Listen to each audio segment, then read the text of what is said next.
welcome to the Tripodcast. Today we're going to be talking about Mission Impossible movie news. Like Barbenheimer is apparently a thing now that is being spammed all over Twitter for some reason. And I don't know. I think Peter, I know you mentioned that there was like some game segment that you had thought about. So we have a lot of good stuff for you today here on the Tripodcast. And of course, yeah, the Mission Impossible tier list is going to be a lot of fun because I traded watching. So basically, Basic Instinct is a mystery kind of thriller film that's like it's a sexual thriller film. It's very strange in that way. It has Sharon Stone. I've been meaning to watch it for like 2 years, and Jason refused to watch it. So I traded Jason 6 Mission Impossible films for one film called Basic Instinct, and Basic Instinct was pretty good. I don't know why I made that deal of 6 films. I spent over 12 hours of my life watching Mission Impossible, and only really 2 of them really were fantastic. Anyway, outside of that, is there? So we can talk about Barbenheimer here in a second because I want to get to that. But Peter, I know you mentioned that there was like some news or anything. Was there any specific news bits? Yeah, your American actors are on strike now, aren't they? Oh shit, you're right. Like yesterday, dude. Yeah. Fran Drescher and Ronald Reagan are going down into the history books as the 2 leaders of the SAG-AFTRA movement to actually go on strike, which is funny as fuck to say Fran Drescher from The Nanny alongside Ronald Reagan. That's pretty funny to me. Well, the main thing, do you guys know what the main thing they were that the actors were pushing back against was? Did you guys hear? It's the AI thing. I've seen reports that I've seen those tweet reports that sound completely made up, but they're linked to Deadline. I saw Deadlines. One today. The headlines are very misleading if you don't watch the video.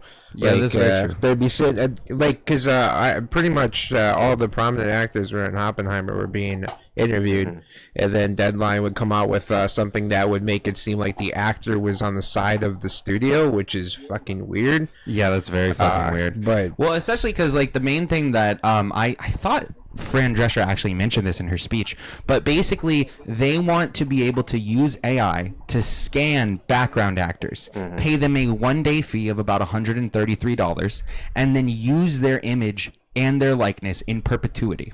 And so therefore, if you're a background actor, you can be used infinitely in AI versions of yourself with no payment. I remember even being a kid and seeing Phantom Menace and the behind the scenes on the DVD copy, and how they basically multiplied multiple actors in the audience of the pod race and everything. I was like, oh, this has got to be where this is. And you see it in most movies, especially in big movies. Yeah. Gladiator, I'm pretty sure. So did the most same of thing them have.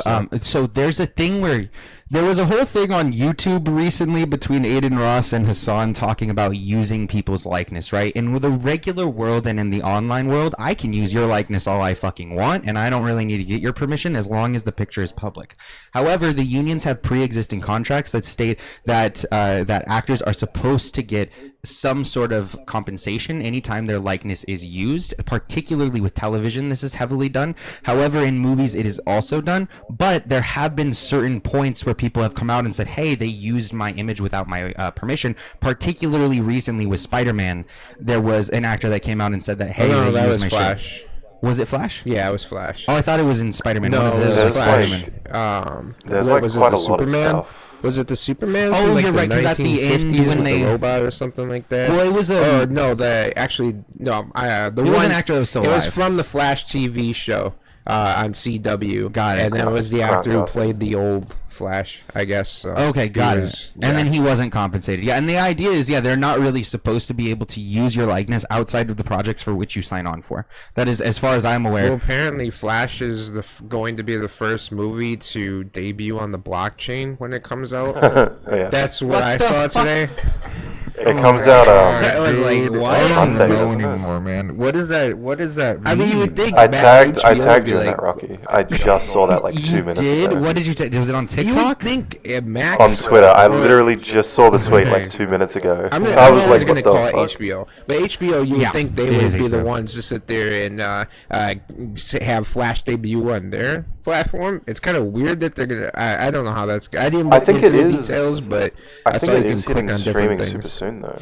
So okay, Actually, so I just saw your tweet, and just without reading any further, there's one utility that I can think of for this. The one utility that I can clicking on the inside, the cave and like the back no, cave the and bigger you can actually give like certain side things like extra content and stuff like that if you buy it on the blockchain. That's well, if you theoretical. can, like implement the VR with watching the movie, and then you basically can select on different areas. But even a bigger thing, you don't own movies anymore. If you buy something on the blockchain, you own that movie. It cannot be taken away from you as long as you have the wallet code for that. So, for example, on a streaming website like Max, there's been a lot of controversy because recently certain anime like content, various other pieces of content have either been scrapped or pulled. That up. Like Nintendo, even video games fucked that up because Nintendo, when they closed down, I think it was the Wii U shop or something. All those games lost are gone. and now there's like a whole fucking side thing, like website that you can go to and get all the games. Yeah, there's like, I don't remember what the organization is called, but it's for preserving video games and making sure that they're not lost in forever. Yeah, exactly. And that's the thing that would be useful Which is about like the that's the blockchain. reason why we have museums in the first place, is to make sure those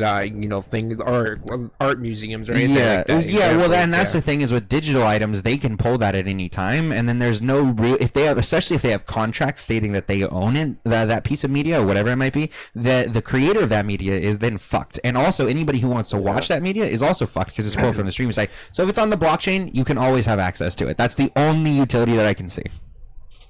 Yeah, like there's that report going around that like 87% of classic video games are no longer available for purchase. Yeah, it's really sad.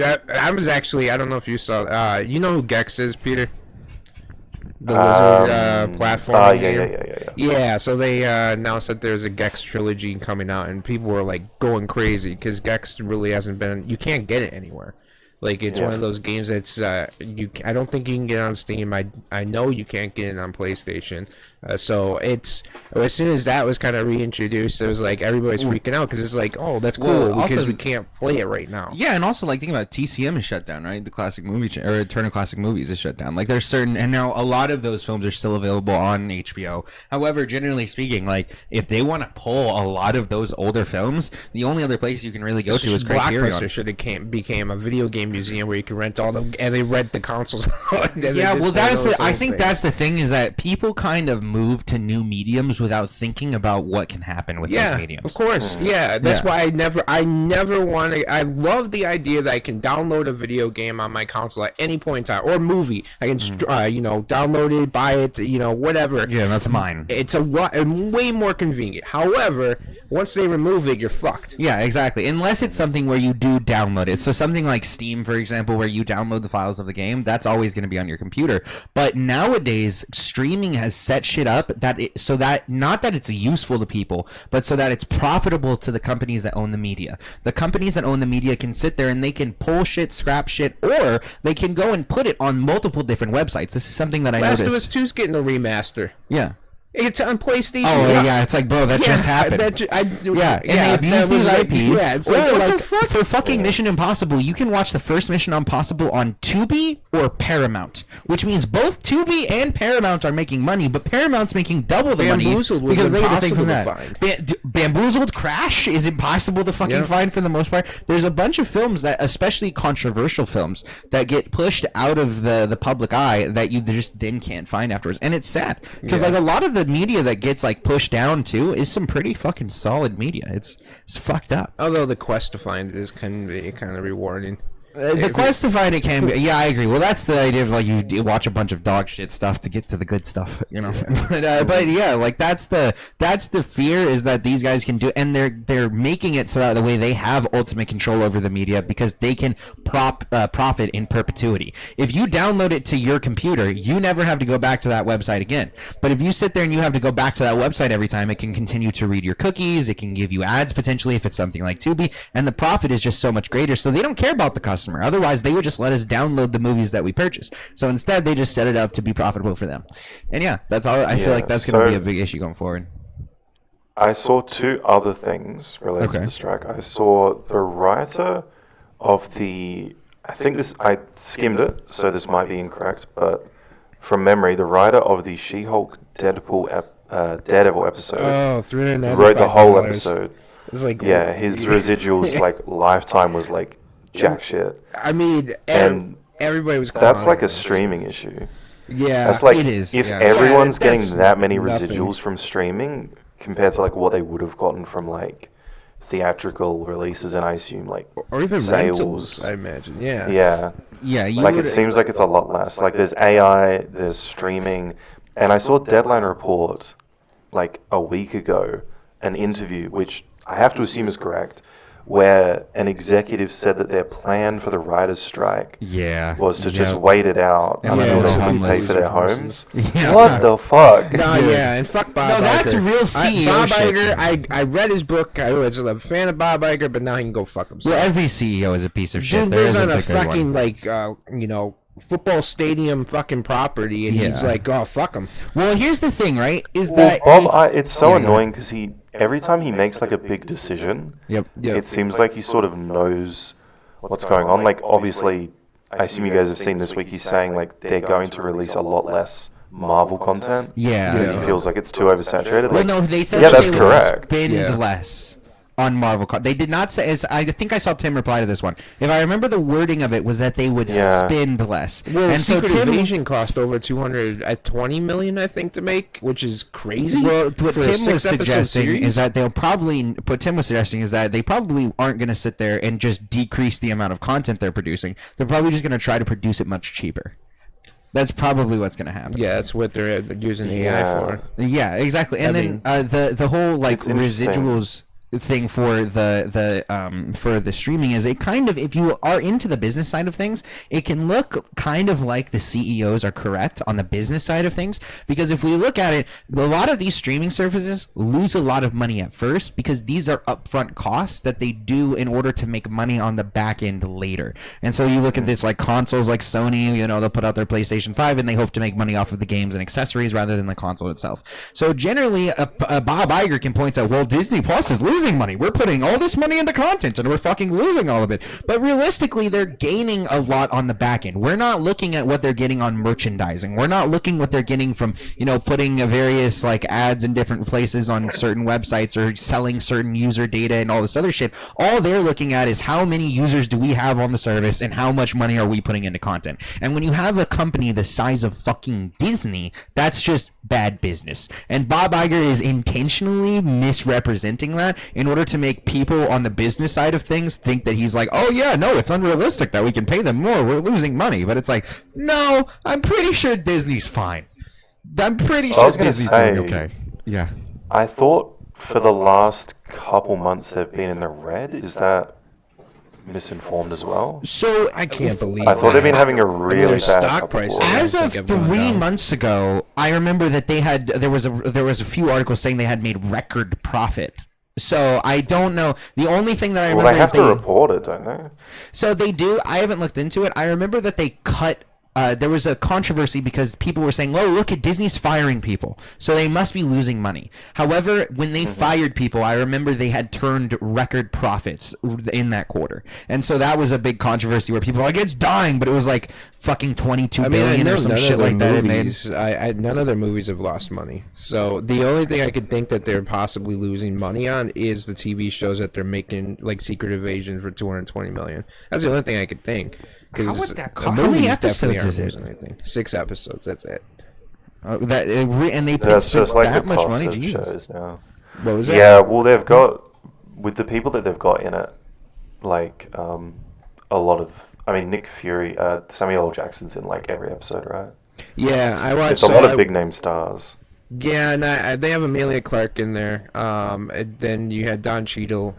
However, so I've watched 4 episodes. I'm not going to spoil much. How they basically, so Iron Man 3 has always been a lone movie where it doesn't connect to anything. They made Iron Man 3 connect to the overall cinematic universe. I don't mind the show. I think it's pretty good, but yeah, I don't know where it's going to end up. Well, I think we can discuss it because the stuff that's kind of spoilery, people either don't care about or have seen because it's like everywhere. Mm-hmm. Like, I don't know. It's the only like. So, I was enjoying Secret Invasion for the most part, and I actually, simultaneously, Guardians just dropped digitally, I think, on Sunday. Oh, So I man. watched that this week as well. And that's like the only Marvel stuff I've seen since like Loki and like No Way Home. So I haven't seen a lot in a while, but like Secret Invasion's like it's pretty alright. Yeah, Like you I'm know what relatively happens enjoying with it. like so you're all caught up right now. I'm caught up, yeah. Okay, so you already know about Rhodey. Yeah. Yes. Yeah, that was I was like, what the fuck? Like I was shocked. Like I was taken by. I don't understand how. What are they gonna make everybody a scroll? If they have like kind of like, well, we can't connect this to anything, so just turn them into a scroll. That's kind of what it felt like. I felt like they might use the whole scroll thing as a way to get out of a certain situation that they fucked up on, which I don't really care for. But Sam Jackson's amazing. I can't remember the main guy. He already died at this point. The father of Amelia Clark in the show. Ben Mendelsohn? Yeah. Yep. I really like him too. I love him as an actor. Yeah, him and the chemistry between him and Sam Jackson is great. I absolutely am there for it. Plus, the guy, the main villain of the show, is actually playing Bob Marley. So that I really like that dude. He's really good. Yeah, he's very talented. Kingsley Adair or something. I can't remember his actual name. He's really got to good. be in other stuff I've seen. He is. There's so something else talented. that we watched actually not that Amelia long ago. Clark, He was fantastic in it. I thought she was terrible on Game of Thrones. I don't believe that. That's the good. Okay, Solo. However, you can say that. I think she's okay on this show, and she's not that bad of an actress. Wait, if you thought she was bad on Game of Thrones, then you must have thought she wasn't even acting on Solo. Actually, Solo. Yeah, she wasn't acting on Solo. Okay, Solo. No, I see. That's where I She can. was Oh, bad in Terminator. the back half. Wait, Terminator. She was bad in the back half of Game of Thrones. Yeah, like, well, in the first that's few not her seasons, fault. she was pretty good. They fucked Yeah. up that character. Like, Let's as a be good honest. guy, I didn't mind her. Once she turned bad, I was like, okay. Well, that's because they just didn't do it right. It could have worked, but we're not going But to she get was into in that. Terminator, I think it was Salvation. No, with Christian Bale. No, that was okay. Genesis. No, Genesis. Both of those are was- fucking. I know. All I know is all of Okay, them are yeah, terrible. I don't know. They're all terrible actors too. That's Yeah. all I know. Oh, fuck. Wait, what you said? Amelia Oh, Clark for and the then crazy- the basically Nick Fury's wife. That was a great moment. Yeah, I like that plot. Yeah, it was really cool. emotional. It was like, because she goes in the whole story like, no, I was there for your wife, and she said, hey, make sure you don't kill Nick, and then where they basically fire off side of each other. It's like, it's such a great moment. I really, it's those moments in the like- show that make it really great. It's like have either of you guys seen Andor yet? I've seen Andor? Oh, is that a 2 Star Wars show? episodes, I believe. I Yeah. thought Andor was pretty good because it did remind me a lot of Rogue One, which I really enjoyed personally. I thought it's I don't keep up with Star Wars content. That's the one thing I don't. I've been meaning to watch Secret Invasion, but Star Wars is just the one I don't keep up with. I was expecting from the hype Secret Invasion was going to be like Andor, because Andor is like one of my top 10 TV shows because it gets better as it goes. Oh, really? And it's like actually just a really good, well-written show. Shit, I in gotta Star watch Wars. that then. Wait, is it so? I Secret like base Star Wars. Invasion- Can you go into Andor without having like massive? Like, do you need to watch any of the other things? I don't think so. Like, right? do I need to No, watch it's Mandalorian or anything, or can I just go into It's Andor? pretty self-contained. Like, Got it. Okay. there's no. I think the reason that it got some hate is there's no like cameos or anything. Oh, yeah, like, no Jedi, one's blah, blah, We blah. made a new story, guys. It's over. The Yeah, world's gonna. yeah, it's like a Connected self-contained Skywalkers. like spy thriller story. That's awesome. And it's Okay, like- I'll have to check Well, that out. that's, now. Which is- that was what That's Rogue exactly One- what I thought yeah. Secret Invasion was gonna be, and like, it's not like a 9 out of 10. It's like good, but like I was hoping for a lot more. But I'm glad that we're at least getting something like passable from Marvel now, not like Right. so bad that I don't even watch it. Yeah, like the She-Hulk Yeah. shit. I totally didn't watch She-Hulk at all. We Yeah. watched the Yeah, I watched one Hawkeye episode, I show. was like, this is going Dude, nowhere. after the Hawkeye show, I literally gave up. When they brought in Kingpin, I was like, I'm done. Also, real quick, I saw they're doing a show called Echo, and I was like, dude, Echo, yeah, I've never heard of that the character. worst And then it's like character. the character from Hawkeye, and I was like, I don't even remember this bitch. She was the worst character. She She was was the the villain. deaf one, And I like think, there yeah. were some really interesting parts. Like the villain had this juxtaposition to Haley Steinfeld's character, where the villain came from this like poor place, and she was also disabled, and she had to learn and work through a bunch of stuff. Where Haley Steinfeld got everything handed to her. Her family was rich and all this stuff. But instead of actually going into that and making like a She's cool just story, Oliver Queen. Yeah. That's all she is. She's a female Oliver Queen. Yeah. Yeah. It's not creative. And the worst part is when, you sit there and see Kingpin come out in like a pimp Dude, suit from dude, Seinfeld. dude. It was just like, what the fuck Dude, is it's so happening? Yeah. Also, real quick, I did check it out because I just wanted to check. So Disney has made a record profit of $28 billion, in the up until March this year, and that's an 11% increase from the previous 2 years.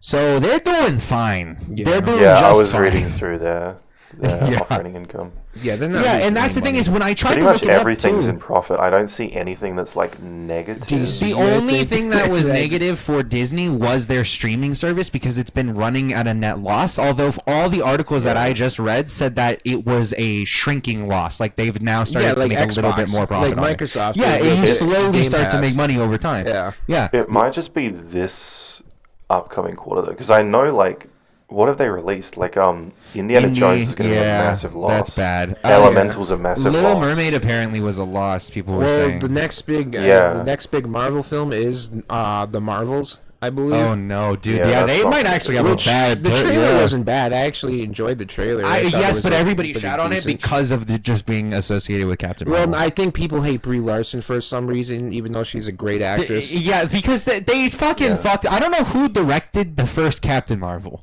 but they were like, be as bland as you can be. Show Yeah. no emotion. I don't want Come you to be across human. as the biggest bitch in the Marvel Cinematic Yeah, exactly. Universe. Don't care about anybody but yourself. Yep. Like what? Okay, Yeah. I guess this is our Like- big hero. Or you know what the fuck? Go ahead. I'm not sure what they're planning to do because I watched a lot of that Iger interview where he was like, the main thing I saw was like, we're expecting to make less money Yeah. and spend less money on the MCU and Star Wars. So it sounds like they're going to do smaller budget stuff and like not do blockbusters as much. I guess. I don't know, because it's not like you would release like I can't see them releasing like a $50 million budget Marvel movie. You know, like Yeah, unless it was all made by AI or like a good The portion only of way it. that I could see Yeah. that is if they go back to where they were like bringing in smaller like directors, smaller people. I mean, they no already green names. screen everything. Yeah. They just need AI to program it, and then can basically save probably $100 million. Have you seen the AI apps lately? Holy shit! You can just put some shit in and it will turn you into a Lego set, and it's like the coolest fucking animation type shit. I don't Yeah. Anyway, they're getting there, but I do think that like they probably will just start making stuff with more AI, less people. But really, what they should do is you know what? I think it was a flop. But do you know one that I thought was good and probably didn't cost that much money? It was a television show from Disney, and it was The Wolf at Night. Werewolf at Night. You guys remember this one? It was Oh, in black right, and yeah, white, yeah, and yeah. it was like kind of like a horror one. It felt a little like Bloodborne. And I liked the idea of it, even though the execution wasn't that great, because the idea was this more like simple thriller horror thing, and it was a much smaller scale, and it seemed like it was much more of this kind of like indie project than this massive thing. And I think that if they went more towards that, you could start building up new IPs under the main IP I of thought Marvel. they were supposed to. Originally, I thought the plan was to link it with Dracula and all these other things. No, that's Universal. Okay. That's a separate. They were gonna do a whole monsters universe based on the Yeah. 2017 Mummy, as well as like and then finish it off by remaking this old film that I loved as a kid called Yeah. Monster Squad. What? It's one. Peter, have you seen Monster Squad? no. Okay, so it was this a film that came out I think in the 80s, and it was like these kids or whatever, and then it has like the creature from the Black Lagoon, Dracula, Werewolf Man, Frankenstein, and then these kids basically have to fight them off and hunt them down. base. So it's Okay, pretty, that sounds fun. Yeah, it's a pretty well, fun. and kid then I movie. remember the Invisible Man brought back that whole idea because after the Mummy failed, they were like, "Fuck this, we're not gonna do that." Then the Invisible Man in 2020 did well, and then after that, they were like, "Okay, if Renfield does well, we're gonna really bring it back." I don't guys." think Renfield did Renfield crashed horribly. Yeah. Thank God. Oh my God, I would Yeah. kill myself if they did a large monster Well, it universe. felt like a movie that didn't. Because Nicolas Cage was betraying Dracula as Yeah. a way, and then you had the film in the other half basically in a different way. It was like a comedy mixed with a horror. Yeah, and it didn't was know what it weird. wanted to be because it became like mostly like grotesque bloodbaths Yeah. a lot of the time. But there was some other like good parts like Nicholas Hoult and Awkwafina's kind of like characteristics Until and went she together. well. voiced the Okay. go. Jessica, yes, okay, but And that she doesn't went back take to away. a whole entire That's thing. true, but that doesn't take away in Renfield. She did okay. You know what I mean? True. She had Yeah. But she's bad in everything else besides Shang-Chi. All right, Aquafina, we need you to act black. Gotcha. We're gonna leave that there. We're gonna let that hang there. Well, she. Okay. But yes, I am obviously interested to see, because back to the earlier point of the actors and all that. If they were to allow like fully just AI like background actors, what people were putting forward. Well, what if somebody like was a background actor in one movie, they pulled the thing, and then later they blow up and become a big actor? Well, then they could just theoretically make a movie with the AI version of like when they were a background actor. And so there's things like that it's like, yeah, obviously these contracts need to be much more specific on what's allowed versus what's not allowed. And yeah, I hope that the CEOs fucking sooner or later they're gonna run out of content. You can only re-release Friends so many times. So once they need content, Well, Netflix. I think originally had Friends, and then of course Peacock. Yeah, it was Netflix. I'm sorry, real quick. Do you know what really makes me have no faith for the world? On TikTok, I came across this ad for an AI. It was like a ChatGPT AI, and basically it said, I can write any story you want." And the ad, it was like, "Oh, write me a zombie story." And then it proceeds to give the most generic, like literally just a description of what a zombie story is. That's what it gave. It said, "You're in a world where there's remnants of the human past and the zombies are coming to feed on." And it was like the most basic shit ever. And everybody in the comments was like, "Oh my god, AI is so amazing. It would take me a lot more time and money to write this story. It's not a story. It's just a description of a genre." I didn't understand why people stolen too. Yes, I don't. People are so stupid, and that's what makes me scared. The day will come when I'm able to laugh at all the rich hedge fund kids who are running these, ChatGPT. Yeah, and then all of a sudden they're getting sued into oblivion, and I can laugh maniacally in the back. That would be pretty based. We'll have to set that lawsuit. Yeah. Here's the concern that I have. I worry that by striking and cutting the industry off so that they get better contracts and deals with AI, they could have the adverse effect, and we could actually just see studios say, well, we don't want to deal with them, and they just push forward AI to the point where they can use it. I just don't think that that's possible, because I don't think it's going to be good, but like in 2007 they pushed a lot of reality TV, right, to like ignore the writers for a bit. They could just make shitty AI shows and stuff. Like before they do that, I feel like they would just work. Yeah, AI created the Kardashians. We know that. Keeping up with the Kardashians. Well, but before that, I feel like they would literally rather you can work with non-union actors. But I think the only thing that Disney's probably going to use the AI bullshit. But you have studios like A24 that put out movie after movie that's actually really, really good and really unique and different than all the Disney crap that they be shelling out. And it feels like you're going to have studios that are on the rise because people are going to want authentic, real movie experiences that they can enjoy that are different and feel fresh, rather than the same bullshit Disney has every fucking year. Yeah, and I think the main thing that it would do is, like, for the writing side of things, I can see how, like, basically what Disney might do is get an AI to write a story, and then it might have a much smaller amount of writers actually in the room to kind of tweak it and whatnot, and then you can just have minimal amounts of human input to, maximize proficiency. But generally, when it comes to the actors, is where it's going to take a while. Well, that's why they're smart now to join the writers and exactly, because they realize what's about. Here's the thing: if the movie theater, like movie studios and all that could hold out for 3, maybe 4 years, even 5, then I would say, like, oh yeah, in 3 years they might be able to, if they were like really putting money behind it, maybe they could have it where you could do a full film front to back, barely any human input, no human actor on deck. But I don't think that that's anywhere near like coming up, and so they're already going to be running out of content. Most studios only run on about a 6-month to a year general like a schedule of like, hey, this is what we're going to release then, this is what we're going to release there, and everything else usually if it's 2 years or more out is either in production or is in like the final cut and on the chopping floor, etc. So I just don't see how they could like like last that long. The longest I could see them holding out is maybe a year and a half, and then they're just gonna have to start re-releasing Friends on every single fucking streaming service to have content. Well, Peter, have you, because both me and Rocky tried to, I think, looking into, like, what's going on with the directors, because it feels weird that directors aren't joining the actors and the writers. It feels like they're off doing their own thing, and they're just going to continue to do, because I haven't seen one prominent director come They out. must have got a lot of money. I haven't seen Steven Spielberg, J.J. Abrams, none of them. Nolan did comment on it at the premiere, but he just sort of said that he supports them. Yeah. But I don't know, like, from a distance.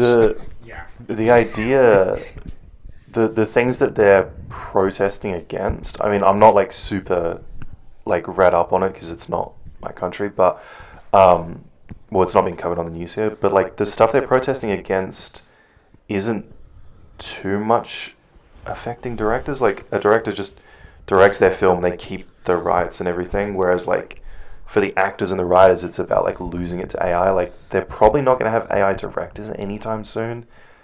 Like, it feels like that's kind of secure. Yeah. I assume directors are getting good pay from streaming services. Like, I think they're on the fine end. I think producers, too, they're probably fine. Yeah.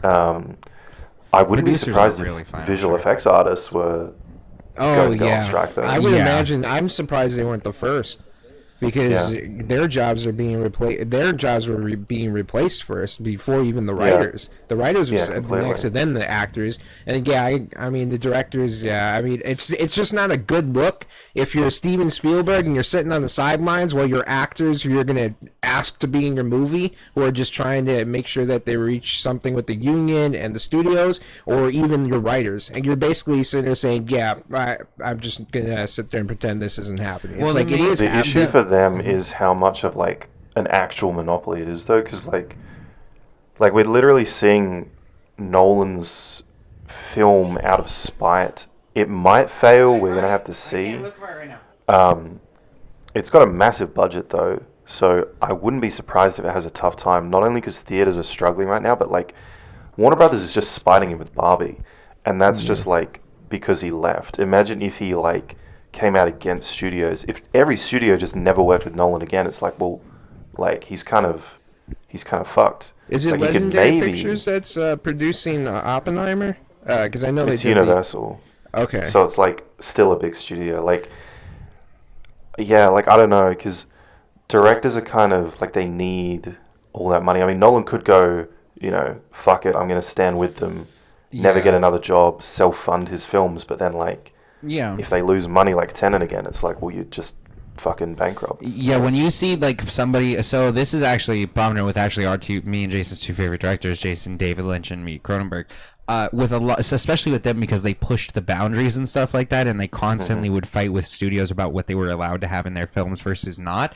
What ended up happening is by the end of their careers, they started working with, like, obscure French independent studios in order to fund like their basic shit. Mulholland Drive, one of my favorite movies of all time from David Lynch, is literally, I'm pretty sure, funded partially as a French television show is what it was initially going to have to be in order to even get funded, and then he managed to spin it off into a film and get that distributed. But generally speaking, the directors have very close relationships with these studios, like you're implying, because they have to. I mean, the directors are basically the CEOs of their projects, right? So they're going to have to work closely with the studios, and if anything goes wrong, they're fucked. But this is also why they get the highest amount of compensation and why their jobs are so important, because a director is going to sit there and be able to make sure everything is in line, from the script to the tone to the shots to the shot selection to the editing, everything from front to end. And so the one role that will probably never be fully eliminated is director. You will always have to have at least one human, even if you, like,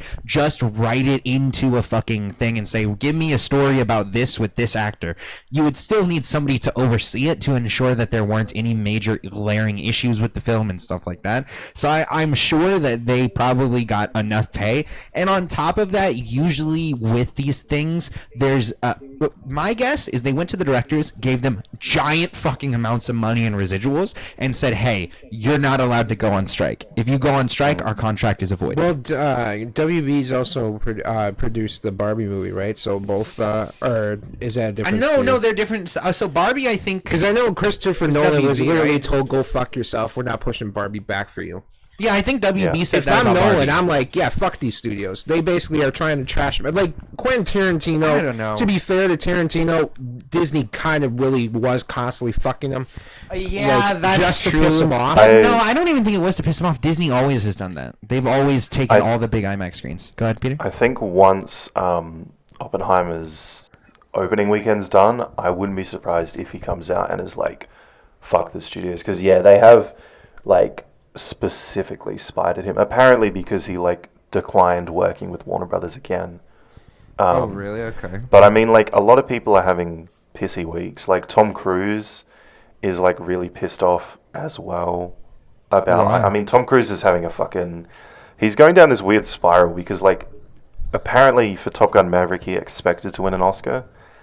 And I think he's so old now that he's, like, realizing he might not win one now. And he's pissed. And then Mission Impossible Dead Reckoning's IMAX run is being cut short because of Oppenheimer. And he's pissed because I think he had a contract that they were going to have it for 4 weeks, but then Oppenheimer got moved up or something. I don't know what happened, but he's like, every film he's doing, he's just getting pissed. I mean, he even, like, put a lot of his own money into The Mummy, right? To, like, push a new universe so he could be the Tony Stark of that, and that just failed as well. Mummy was supposed to be with Renfield. No, that's what I said earlier. Yeah, 2017 right, Mummy was supposed to be the I originator forgot of that the whole even monster. existed. Yeah. I always forget that. Yeah, like, he's losing his mind. Like, he wants to make a Tropic Thunder 2, apparently. Because he's like, well, maybe that'll get me an Oscar. I just don't get why did like, these people get so obsessed with the Oscar? I mean, Ben Stiller would be the only... Ben Stiller and Robert Downey Jr., if they're the ones there saying, like, hey, we should make a Tropic Thunder 2, I'd be like, okay, they're probably going to make it. Tom Cruise was a side character. He wasn't really... I mean, he played a good role, like, in the movie. I loved him in the movie, but, yeah. But, and also, Yeah. if he Win an Oscar wins, for that, that's this is crazy. like Leo, right? If, like, when Leo won, it Mhm. was It like, wasn't even well, for his best movie. No, it was for one of the mid movies. weakest. Yeah, and it's like, bro, that's bullshit. I don't give a fuck Like, about this our award. It wasn't for bad. something good. Our Yeah, bad. it's a Well, the complimentary Academy didn't award. even want to give Heath Ledger the Oscar, even though he died. They're like, I mean, he might have another chance for Joker. Okay.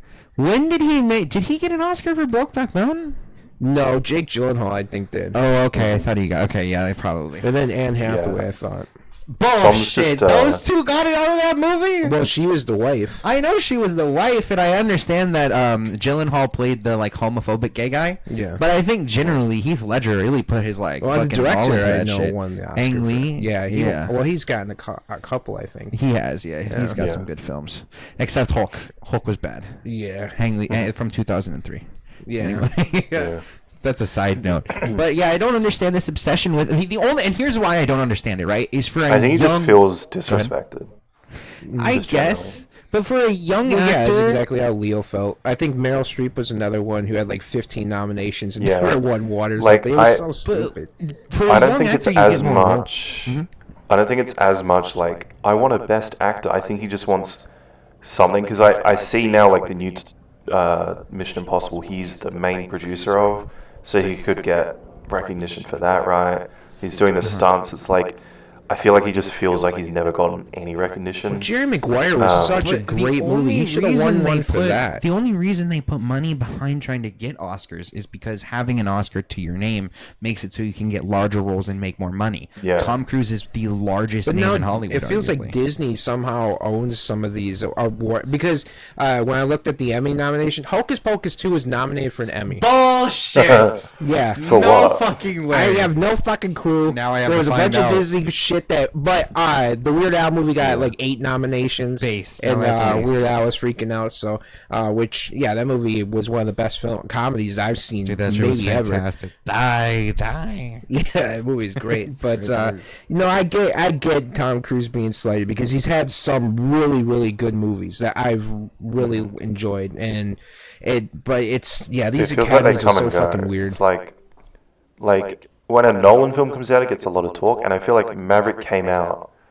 I think I've seen him discuss this.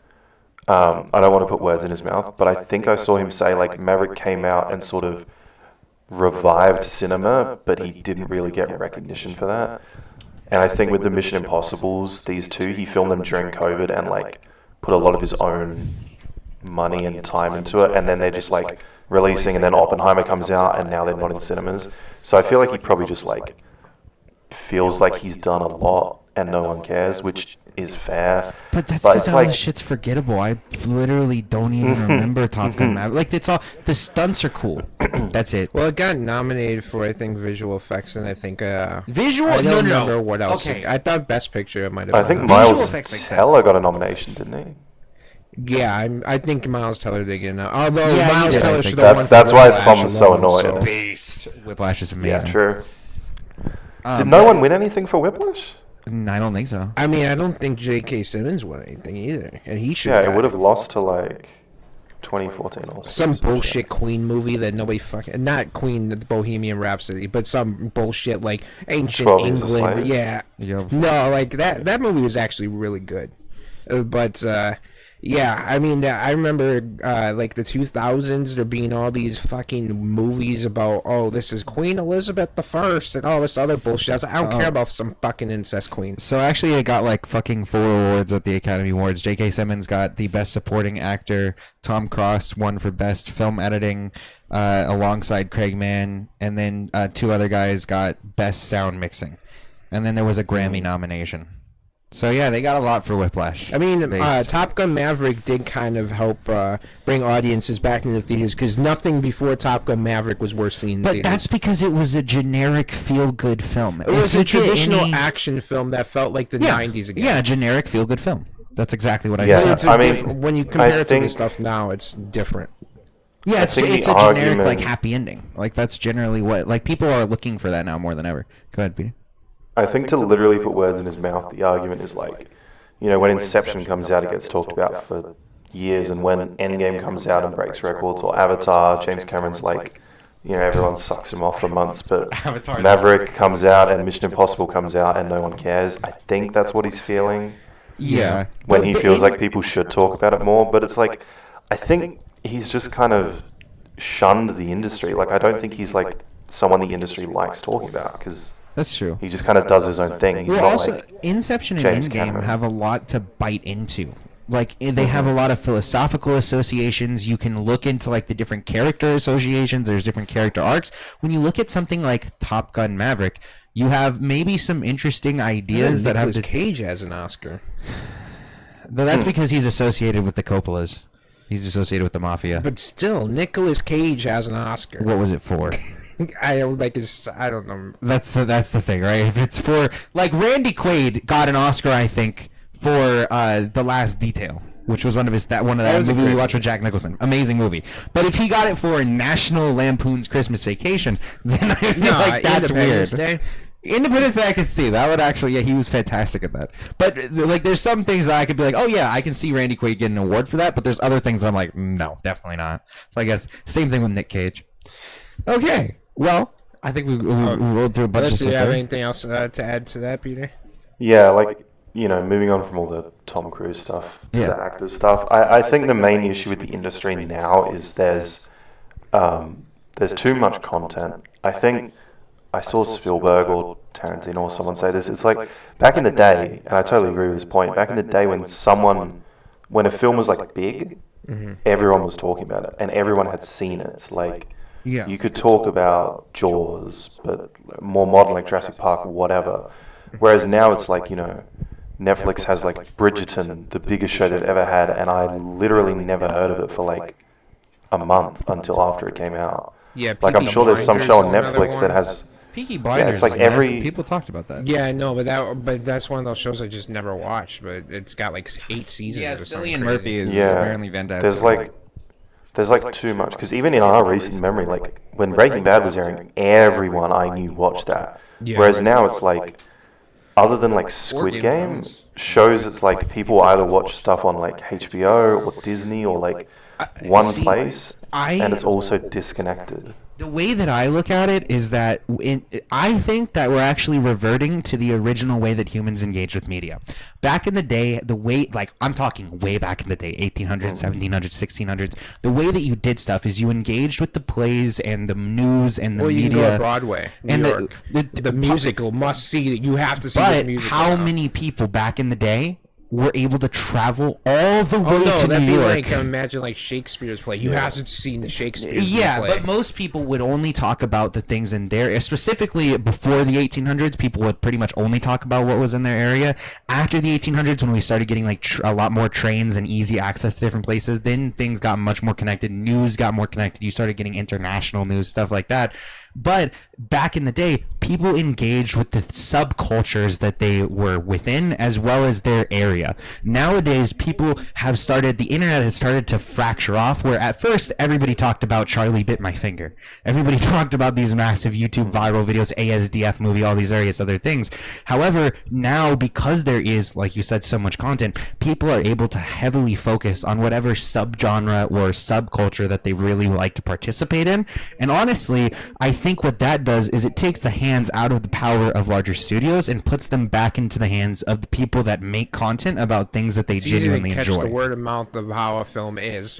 Sometimes it's good, sometimes it's bad. Yeah. Like most Disney, Marvel stuff is bad, and somehow people enjoy it still. But Yeah. like when you sit there and you hear like any movie that it winds up big or whatever, it's usually because the internet is talking about it. Like, Yeah. you have to see this movie; it's one of the Yeah. best. And the studios don't have that control. However, I really think they're bodying the hell out of Rotten Tomatoes, and it's insane. I agree, but I think before the studios all botted Rotten Tomatoes, now I think it's like both sides. I think that the audience scores are botted, and I think that the other side is botted. Yeah. Because I've never seen such discrepancy. Like, there was a movie I saw recently that had like a fucking 14% audience score and a 90%. Marvel stuff. Audiences, some reason, make excuses for the crap they put out, and then Yeah. the critics are like, "No, this is actually really bad." Yeah, you shouldn't. And it's actually gotten like so bad that this. Rotten Tomatoes has shut down certain like movies to be like, "Hey guys, this is obviously getting Well, it botted." feels almost like me growing up. I grew up watching when I was a kid. I always watched Roger Ebert. I always knew it, the day and time. It was always extremely late, so I would stay up. Yep. But I always This knew week at the that movies. audiences hate this fucker, and I loved it because the fact he was being honest and real about whether or not something is good, and the audience wants to be told what they want to hear. They don't want to actually be told the truth, which is most people. That's the problem. Absolutely, yeah, 100%. Yeah. People like to go with the flow of the things. Yeah. and I, also, yep. Go ahead. Oh, sorry. I see your historical point. I just feel like back in the day, if you really wanted to like experience every play or whatever, you could get around. It was just like hard to. Whereas now it's like there's just so much content that you can't possibly watch anything, and there's so much bad content that's popular. Like when it was diluted down back in the day to like barely anything. Yeah. Like everything that got made was like relatively good, and I feel like even a few years ago, like if a show was on AMC or HBO, or like something was coming to Netflix as a Netflix original, you're like, that shit's good. Whereas now a Netflix original, there's one every week, and like there's like 7 or 8 shows like Bridgerton, and I don't think any of them are good. They're just like written to go to a niche, and they get like more fucking watches than Stranger Things, and it's like, Yeah, is it deserved? I think Netflix has been bad for a while. Well, I though. think, I think once people get into a pattern or a routine of paying for something over time, like Netflix, they just budget it automatically in their head, and they don't even think about it, and they just pay for it. Even if there's nothing on it, even if they've seen all the movies, it's Yeah, well, also I blame it's $18 fucking I blame for the some reason. Zoomers and I blame The Room. Okay, because I remember when PewDiePie made his video about The Room several years ago. All of a sudden, I heard every fucking person in my age group, and particularly on the internet, talking about The Room and looking for intentionally bad films. And you see people like Moist Critical now who will go into things and be upset if it isn't funny bad. He's not upset that it's not good, because I'll take a funny bad thing as a secondary. I want it to be good, but if it ends up being funny bad, I'll watch it for like the he one likes time, Black whatever. Adam for some fucking Yeah, exactly. That makes absolutely no logic sense to me. escapes me on that one. Dude, I don't get it either. And so nowadays, you get so many people that intentionally engage with dog shit content, and they do it in a way that makes it profitable for the creators of that content, aka Velma. Velma's a prime example of that. I think it's a part of the Yeah. like there's a rebellious nature towards critics right now, where the audience just true. feel like, "Fuck you! I'm gonna say I critics like are this, like, "Fuck even you." if I don't actually like this piece of shit film. I'm gonna war. claim I do Yeah. because my ego won't let me say that it's bad. Yeah, and the because critics- you critics think it's Yeah, bad. and the critics are like, "Fuck you! Yeah. This is good because I think that the audience is stupid, so therefore I'm right because I'm the critic, so I have to be." Yeah, right. I mean, I remember saying in the podcast too, I was like hopeful, and I ended up watching Dial of Destiny day one because it had a super bad critic score.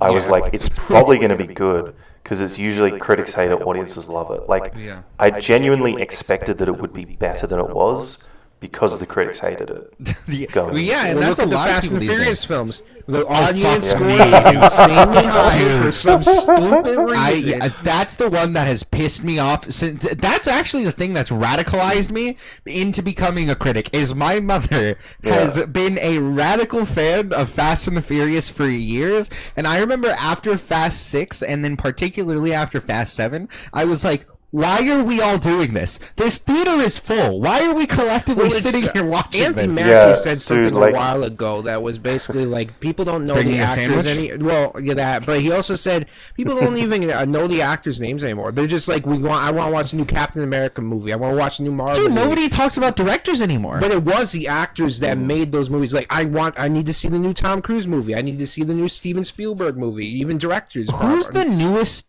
director that's huge? Like, who's a big name director that's new? The only one I can think of is Unfortunately, Taika. I guess. Robert is it Robert Eggers, or is it Roger? It's Robert Eggers, I think. The Robert guy that Eggers. made Lighthouse.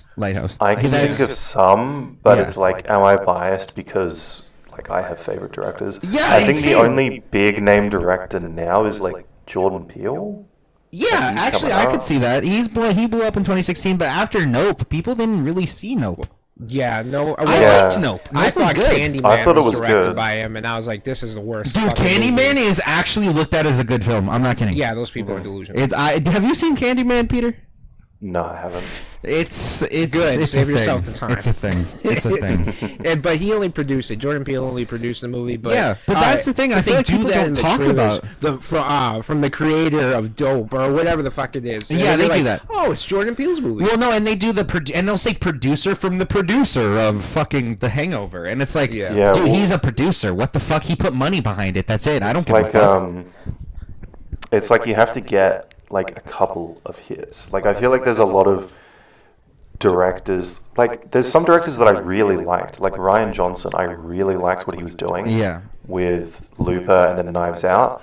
And then like no one gives a fuck now because he did Star Wars. Like and Disney took a lot So of them. sad. Like Gareth Edwards was on a really good trajectory after Godzilla, which wasn't great, but like he was doing good stuff. Yeah. Yeah. And then he wasn't just bad. did Rogue One, and he's just fucking retired since then. Like Yeah, that seems to be until a he's thing. doing a I new mean, film, right? The James creator or Gunn, I something. guess, is a big name. James Gunn is but and I think that James Gunn I feel started. like yeah. James Gunn is like Guardians, though. It's not like a James Gunn film. It's like he kind of everyone knows he does Guardians. The That's Superman, Like true. James yeah, Gunn the released like a cast looks great. drama. Yeah, no, see, Yeah. but that's the thing. It's like I feel like there are some people that stand out, right? Like people know who Henry Cavill I mean, is. I wouldn't have thought like the guy from Yeah. Community was gonna be like Star Lord. I would be like, Yeah. what?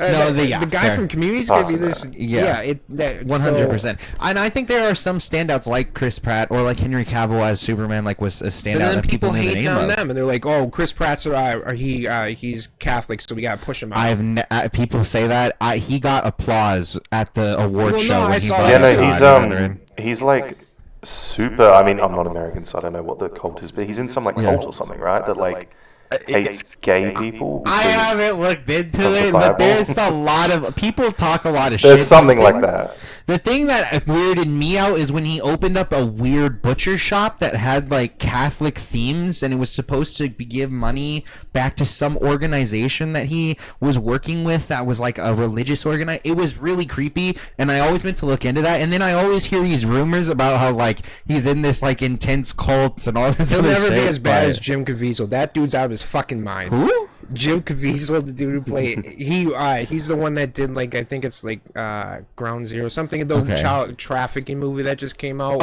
Sound of Freedom. He said something fucking insane. He's like full QAnon. Well, that makes sense. Yeah, and it's that dude's psychotic, and he was Jesus.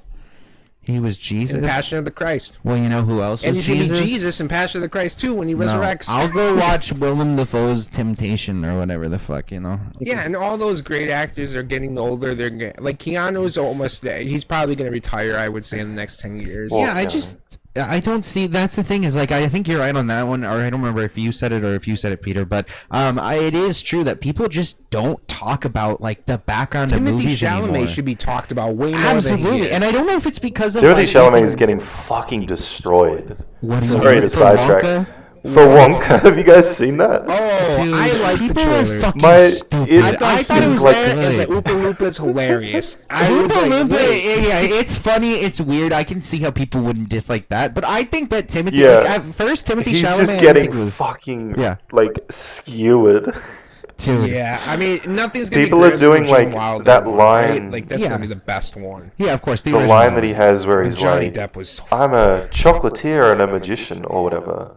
Yeah, no, like I listen up and quiet down. People are doing like the meme where they do the like TikTok dance to that, and I've seen like 50 of them today, and it's like, oh my god, please leave him alone. He's just acting. Like, come on. And that's the thing is, if you watch the original Willy Wonka, I'm sorry, but Gene Wilder plays one of the most autistic characters that I've ever seen in my fucking life. And so I thought, like, Timothy Chalamet, how when I see him as more of this, like, kind of smoother individual, especially, like, it was a gross movie, but Bones and all, he was very, like, smooth with it. Like, he was a smooth talker. I don't really care for it. I find it boring, but Dune, everybody loves him. Everybody loves him. And so I was like, how is he going to pull off this weirdly autistic character? And, like, the voice that he does for Wonka works well. And on top of that, I really... Johnny Depp. The idea that he, like, there's this, like, conglomerate of chocolate, like, the chocolate cartel that he has to go in and fight and take down. But then he ends up becoming the chocolate cartel himself in the future, because remember, he's the only one with a chocolate factory anymore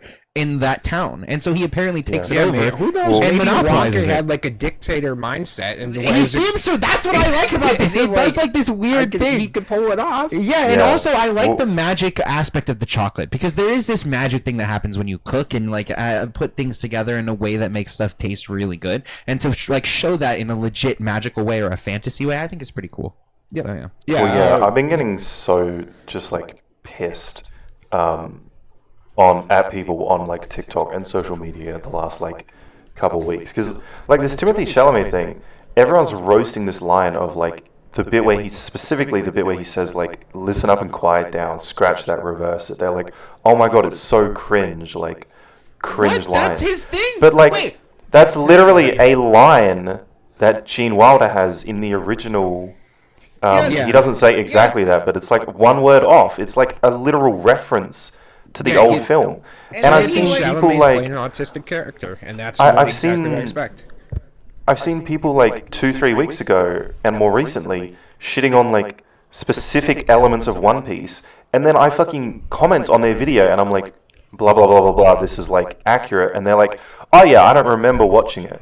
It's like, why are you making a video shitting on a trailer if you're like, oh, this didn't happen, and then when I correct you, you're like, oh, right, I don't remember. Dude, like, people are just, it fucking pisses me off. They just want to hate. Everybody has to be a content creators, even if they don't fucking actually watch the shit that they're commenting on. And people come in and they'll comment on things. The thing that pisses me off is when I'm like 5 comments deep in an argument where I'm replying with videos, and somebody comes in and tries to comment, and then they're not even commenting on what we were talking about originally. Oh, some dude commented, wow, you could have saved that for yourself in the Wonka trailer where you didn't have to spoil it. Dude, somebody said, and this is a person that has commented on my shit before, so I know that they know what the channel is about. And they said, you don't have to tell us what it's about. That ruins it. And in my head, I'm like, it's a trailer that shows you what it's about. And on top of that, you've been on this channel before. I do this for every trailer. You can just go watch the regular trailer. I'm so confused. Yeah, people are, especially with movies and stuff, because I feel like the bar of like, you can say you're like a big into movies and all that shit just because you go to the theater once every couple weeks or whatever the fuck. Well, and I also think part of I don't know. In my head, I could see it where part of the reason why you don't see people talking right away about movies anymore as soon as because they're like, if it's in theaters, like the new Mission Impossible or any new Marvel movie, they're always like, I'll wait for it to come on Disney Plus. I'll wait for it to come on Netflix or Paramount. So now people are just waiting for that instead of actually going to the theater and spending $50 sometimes And to people sit there and get, pay for a like- family. People get like general opinion. Like, I have a friend who does like nothing. Like, they're not really on social media or anything. So I feel like they're usually a good like receptacle for what's going on because they don't watch like YouTube reviews or any of that shit. Okay. But then occasionally they'll say something like, you know, I heard that like so and so movie was shit. I remember them saying something about like a movie that I'd watched and I liked, but they were like, I heard that it was dog shit. Like John Wick 4 or something, and I was like, that's or like this new Spider-Man. I think it was Into the Spider-Verse. Across the Spider-Verse, because they heard some like general hate around the film because of like the flag and stuff. Yeah. But all they got from it, because it was being covered on like some news and whatever, was just like, oh yeah, bad film. And I was like, no. But like, I feel like people like that don't like go watch a film and stuff. They just make TikToks and whatever. Like, people won't go watch Wonka. They'll make these TikToks. It'll come out. People will say it's like one or two people will say it's shit, and then everyone on TikTok will be like, yeah, it's a bad movie. They haven't seen it. They'll just say that it was bad. Yeah, and 100%. it's so weird that you would sit there and a person you have no idea who the hell they are, what their taste is like, and if they say a movie shit, automatically it's like, oh, it must be shit. It's like, and it's usually everybody's 'cause- a critic now apparently, and most of these people have no taste, have never seen great cinema, like great cinema. No, Yeah, most people people have to understand taste.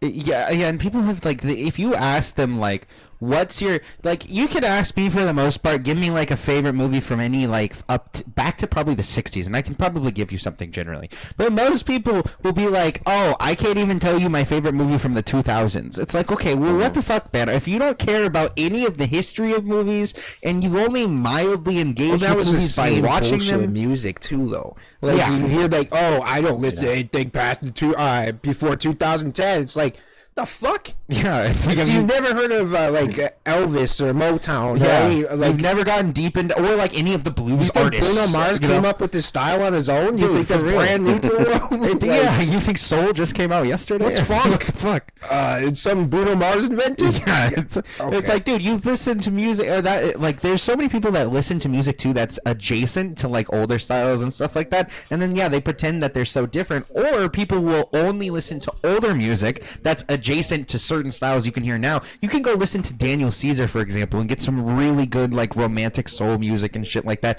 you could also go get back in the 90s from like Boyz II Men and shit like Or I that. think it's hilarious that like Nicki Minaj did the song for Barbie when they actually had opera. And then they had her at the Bro, Billie Eilish did a Showing song Tim. for Barbie.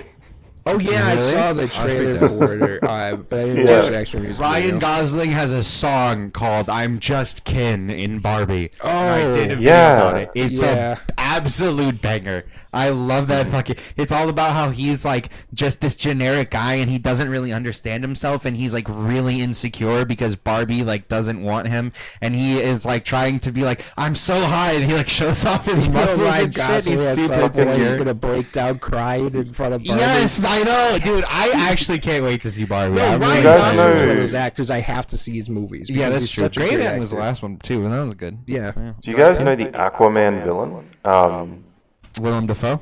Mantis, is that what? it No, was? the other one, the There's another one. Amber Heard. True. Patrick Wilson. Oh wait, what? Patrick Wilson The guy released from a Insidious? song. Yeah, he released a song for the No, new he didn't. The Insidious. guy who directed No, the he new didn't. Insidious movie. Yeah, he also released a song. No, he didn't. He did not. Yeah, release like it. the What's credits it for the called? movie started playing, and and there's like a song comes on that I never heard, and I was like, wait, this sounds like Patrick Wilson.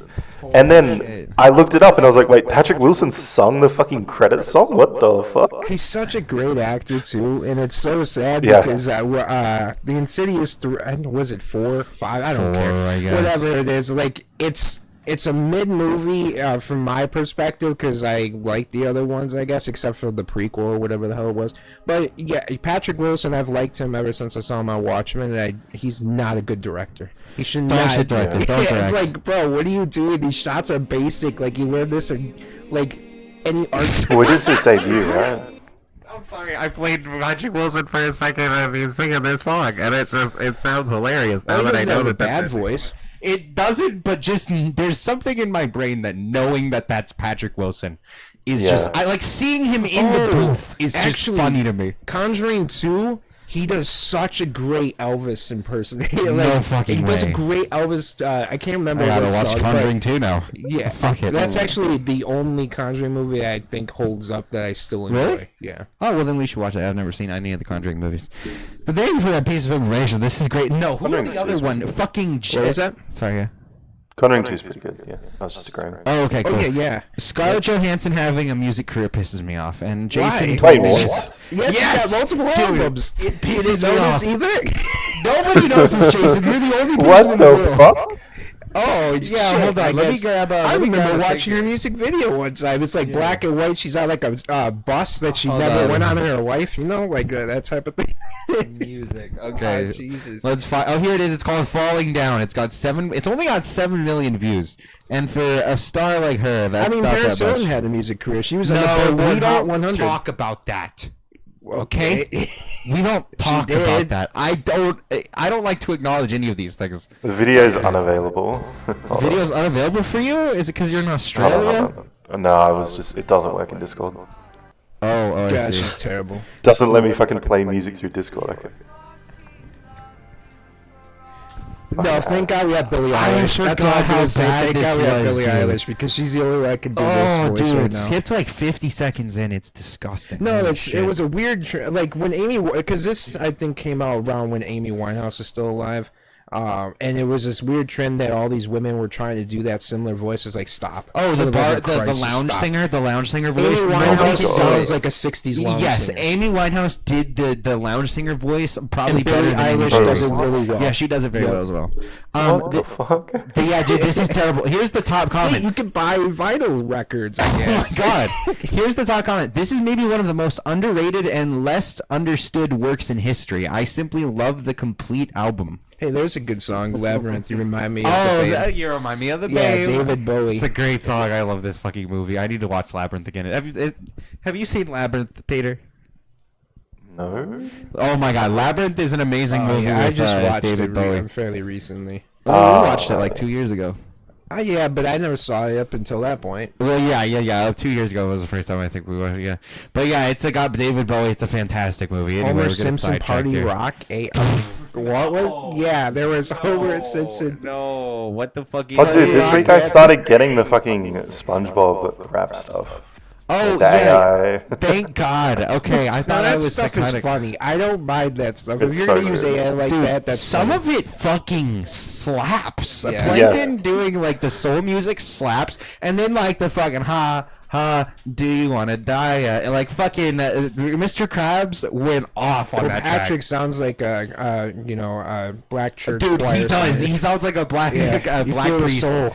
You literally, oh my god, I love the AI stuff is like probably some of the best stuff because also it just gives platforms to And like it's not, artists that they it's didn't have not before. actually. It brings notice to like if it's an older track, like people might be like, "Oh, what was the original song?" Yeah, so true. and they're not trying to hurt the artist by releasing that type of stuff. If anything, they bring more awareness to the artist. Okay, that's fucking ridiculous.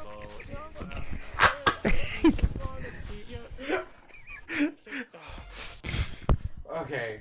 That's Okay, bad. I'm sorry. That's probably the best one that I've heard. All right, we're getting off track here. So that's yeah, the AI stuff is great. Yeah. Scarlett Johansson has a music career. Yeah. Life is So, weird. as a weekly update before we get into the final tier list and stuff, of me being behind on stuff, if there's anything you guys want to talk about, I watched No Hard Feelings, Got it. Elemental finally, and Guardians 3. Okay, so what did you think about No Hard Feelings first? I thought it was pretty funny. Base. My only complaint, I mean, this is like classic comedies, but every joke that I like really hard laughed at, I'd seen in the trailer, and I was like, Yeah, Like all of the funniest bits, I was like, naked on the beach and beating the shit out of That people. was I was like, wait a minute, what the fuck? I was like, yeah, what the fuck? dude, that was It was funny. That's as the only fuck. reason that it's It R made me rated. look at Like, her completely different. I was like, okay, Jennifer Well, Lawrence is I'm- not a bitch. She's actually pretty dope for this. This is That like, it was a funny fucking because she thing. took the power back from when people leaked her shit Yeah. back in the day. And Yeah, that was no, great. I Yeah. agree. And I like her character in that movie a lot. So Well, I Yeah. like that they have that juxtaposition of like the kid comes out of his shell and she also comes out of her shell, but in like a different way. So I it's like really that they wholesome. made a comedy about a 32-year-old woman trying to fuck a teenager. yeah. What happened to Matthew Broderick? I have no clue. Dude, Matthew Broderick looked I blame ancient. Sarah Jessica Parker at this point. No, I don't believe that. That's not a Something's thing. going on. This man has aged 50 He did years not marry Sarah in 10 Jessica years. Parker. He did not marry Sarah Jessica Parker. That's ridiculous. Dude, he's been married to her for over 20 years. I Then think. get divorced. Who the fuck marries Sarah Jessica Parker? I love how Rocky, everything Jason brings up, Rocky's like, wait, what? Dude, because I'd be stunned at some of the information I just don't have, you know? I've never really kept up with, like, Jason has kept up with, like, one of the ones that stunned me the most is Everything. Jason said there was a countdown clock on TMZ for when women would turn 18. Oh, yeah. So Kylie Jenner, Yeah, they had a Olsen countdown. twins, TMZ did that Dude, back in the day. the I'm not Olsen surprised. It was weird. No, see, for me, I mean, that's like... did they have two clocks there? Just the one. Probably they had to have two, because they can't have been born at the exact same second. I'm not surprised. Like, fucking Bad Baby had like that 18, right as she turned 18 yeah. OnlyFans, That right? was weird. Yeah. And then she turned around and recently called everybody that bought her OnlyFans creepy. And a pedo, I mean, apparently. yeah. Yeah, like, Yeah. it's like... I mean, she's not wrong. No, it's like, you're right, but I don't know why it took all this. Like, what's wrong Yeah, with you're you? doing the countdown, but then at the 40-year-old same man time, trying it's to- like, why did you say this like 3 years or 2 years later after you made all like Yeah. millions of dollars? Too? Yeah, no, It's that like, part okay. is like, okay. Yeah. Anyway, so No Hard Feelings was. So would you say that just overall you enjoyed it then? Yeah, I enjoyed it. Okay, cool, Okay. cool. And then Elemental, you saw. What'd you think? What'd you think of that one? I thought it was a lot better than people were saying. Base. I heard it was yes. like the worst film they've ever made, and I was like, what? It's like, it's pretty good. Yeah, Yeah, it's not like exactly. their best, and it's nowhere near their worst. It's just not like super duper memorable, I would say. It's super short. It's like an hour 20 as well. So I was Yeah, like, it's a I great mean, kids film. like fair Yeah, it's enough. perfect. It's a perfect kids. You can't film. really The have too many metaphor's great. messages in that long. Yeah. Yeah. Yeah, what like was the stuff that they had, I mean, I didn't relate to it, but like having like the whole, I mean, obviously it was just like an immigrant story, right? Like Yeah. trying to live Yeah. up to the expectations and stuff. I thought that was great. Like, Yeah, no, I didn't relate excellent. to it, but if you did, that's fucking fantastic. 100, and yeah, and the way that the visual metaphor played out to like the societal metaphor was just perfect. I thought it worked very well. And then you already you saw Guardians. Oh yeah, Guardians. What did you three. think of Guardians? Yeah, well, I'm a Guardians fan, so Okay. I thought it was. I mean, I saw a lot of the like. I don't remember if you guys said any of your complaints, but I thought the pacing was like, it was really like slow in some bits, and it was really like small scale. Like, Yeah. it felt like low stakes is the word I'm looking Yes. for. Yeah. But like, yeah, like I thought it was like pretty good, but then because I'm a fan, obviously, as the final film, I loved it. But That's fair. yeah, I remember- don't think it's my. I think if it wasn't the final one, like if it was the second one, it would be my least favorite. That's fair. But it's probably the last time I see a lot of those characters, so I enjoyed it a lot more because of that. I mean, the Yeah. Rocket stuff I quite liked. Yeah, I didn't like the Adam Warlock stuff. Definitely. Oh, felt yeah, the forced, Adam- which James yes. Gunn confirmed that Yeah, he was forced I- to put him in there. Yeah, I didn't. Yeah, like I didn't know if he was like a big character or anything. yeah, But I did like remember- Mantis and I liked Drax's development because it's like, okay, yeah, he was a father, and then he kind of figures that out. I think that my biggest complaint, if I remember, was like some of the more kind of specific things about like what you were saying, the stakes, like feeling kind of like Who they were cares if falsely Rocket high. dies? Yeah, it's Well, sad, but also on it's like, top of yeah. that, like Rocket, like they get the key and then they're just like he's instantly back. Like they don't even really Yeah. go through much of a struggle. They just feel like they go through this slow period where they get the key. Oh, and then then they get the Star key Lord just goes. has magical abilities. Oh my god! It felt and then he's like Sorry. it was just kind of like a TV show. Like they just kind of, because like them saving Rocket was kind of the biggest conflict that they had, and that was like Yeah. 2 hours in. Like the rest of it was just kind of like like 2 or 3 episodes of a TV show where they just kind of went to this planet, did this, did that, chilled out. Did he come off as creepy to you? Yes, with Gamora. Who? Star-Lord. The way he kept pushing and pushing and pushing. Yeah. It's the I same mean, thing. I've seen incels act like that. That's all I'm It's saying. actually really tough because Chris Pratt's really hated now, and like it was tough watching, knowing that there's like some odd stuff going on with him, and like trying not to like, because I really liked him before all of that shit happened, Yeah, I and did I was too. like, and then in this film he's being so weird and he's a And drunk, he's and I now was like, romantically going to be involved with Nebula. I mean, that's what they kind of. I don't know. It was so weird. bro, when I can't get when your sister, yeah, so I'll get you. that whole act was fam. that whole like plot was fucked. Like when she was like, "You're kind of talking about my sister," and he's like, "Oh wow, suddenly I find you beautiful." I was like, "What?" And can't stop looking at her, and it's like, stop. Dude, yeah, it's like, and Yeah. Gamora was completely just not a character anymore. She was just an aggressive asshole. No, for Gamora absolutely should have no been reason. dead. Like, she Yeah. shouldn't You know what have I'm come back. so worried about? What? Is what they did to Gamora, what's going to happen with like Zendaya in Spider-Man. Yeah, that's Like, is possible. that's what they're going to do, right? They're just going to be like, "Yeah, we don't remember you, but we remember Oh no, you." everybody Kind of. remembers Peter Parker. It's all a lie. Yeah, it never happened. It never They happened. You fixed gotta it. erase that from your memory. Yeah, they fixed it. Yeah, that's what happened. They erased that. Well, no, It was like, Queen that did it all. Yeah. Wait, have they actually, have they done something? No, they haven't. No, that's okay, my yeah. prediction. I Okay. think. Yeah. I worryingly think the plot of Spider-Man 4 is just going to be like, you guys remember that I'm Spider-Man, but you don't remember that Peter Parker was Spider-Man, so he'll just show them the suit, and then they'll have to, like the Gamora you're Quill Spider-Man. thing, it'll be them like, "Oh, so we were friends with you, but we don't know you, we have to get to know you again," and they'll play with that dynamic. I think that's what they're going to do. They're just going to do the Gamora Quill dynamic. And they'll be like, "Oh, yeah, I love you, Pedro," and he's like, "No, my name's Peter." Yeah, and then we're just gonna be That's the problem that I have, is when they do things like that, you just end up rehashing the first films, and that's the thing that I felt like with Yeah. Peter Quill, is that like he did this whole Gamora thing, particularly in number 2. And it's like, well, do we really need to go and do this again? And that was the other thing. It was that, like, both of them have to do with a godlike being trying to take control over the universe in a way that they feel will make it perfect, and tries to utilize the Guardians or pieces of the Guardians in order to achieve that goal. That exact plot that I just stated applies to both 2 and 3. They're the Yeah, exact the only same thing I plot. could see is like maybe there's a secret deal with Sony and Marvel that basically Miles Morales is going to show up and it's going to be one of those things where he turns into a human.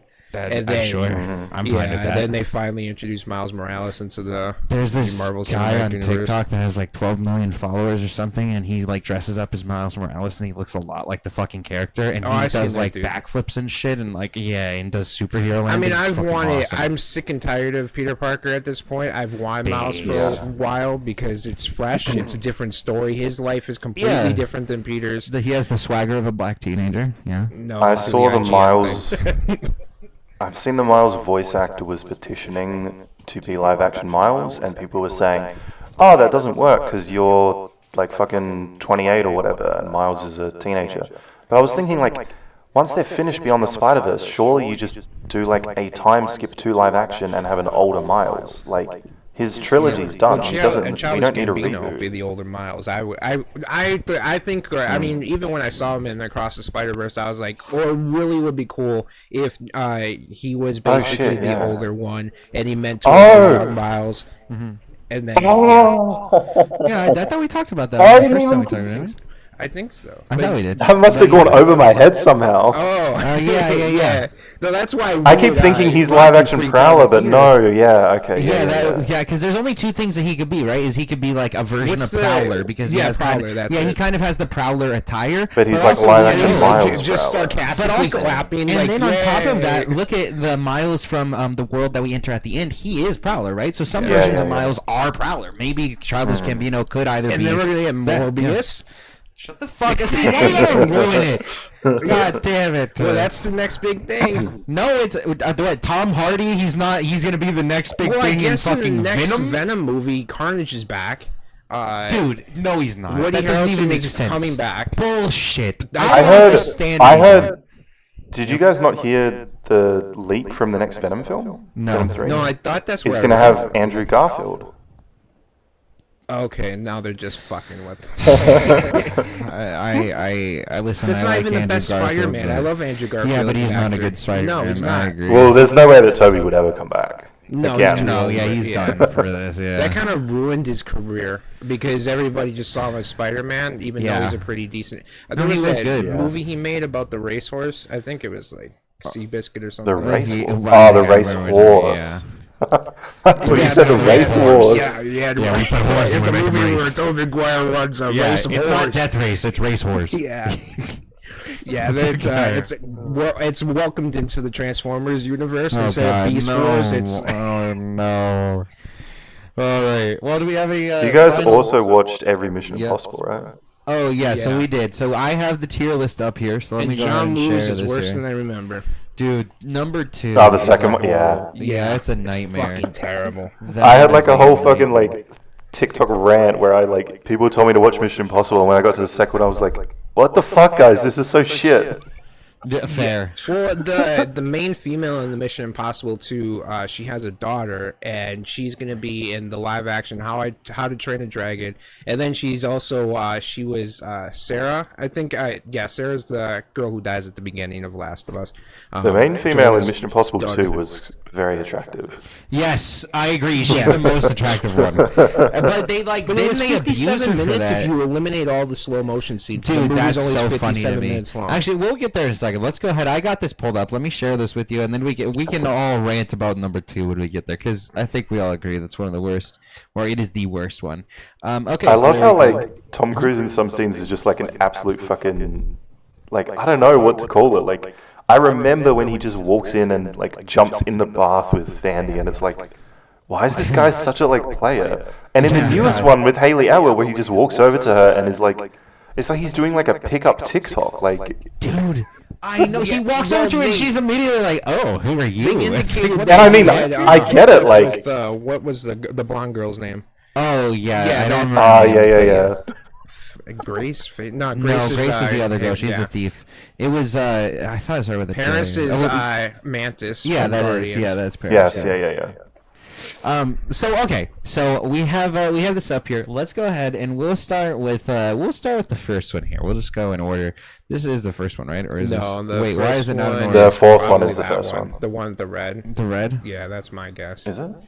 I don't think so. Because that's the only one. No, yeah, because yeah. I see- Yeah, you're right, you're right. I Yep, can I see see. the dude who saved us from Godzilla in there. Okay. Anyway, and then this is 3, and then okay, we'll just move on. So basically, let's start with number 1. Now, number 1, personally, I put in S tier because there are 2 films that go to S tier for me from this series, and we'll get to the other one in a bit. But the first one plays very differently from the rest of the films, in my opinion. It very subtly touches on some of the aspects of like these secret organizations Well, using. Chinatown's writer. It has Robert Towne as the writer who wrote Chinatown, and it has a lot more mystery aspects, and it touches on some of the political aspects, like, oh, there are these organizations that are using taxpayer money, but they don't have to kind of adhere to anybody or any rules, and I thought, like, they touched on it kind of minimally, but they did it in an interesting way, and then on top of that, it played out like this really interesting fucking mystery movie that you don't know what's going on, really. There's constant twists, and one of the things that Jason mentioned that I didn't really realize is that in this film, what they do is they show you what Ethan Hunt is thinking and putting together as the film goes on. So I remember when John Voight there's a part where John Voight, like, you think he's dead, he comes back and he meets with Tom Cruise, and Tom Cruise He sees him at the phone booth. Remember the phone booth, and then they go eat dinner together. Yeah. And essentially, while John Voight is spinning this story about who shot him, and it was this guy named Kittredge and all this other shit.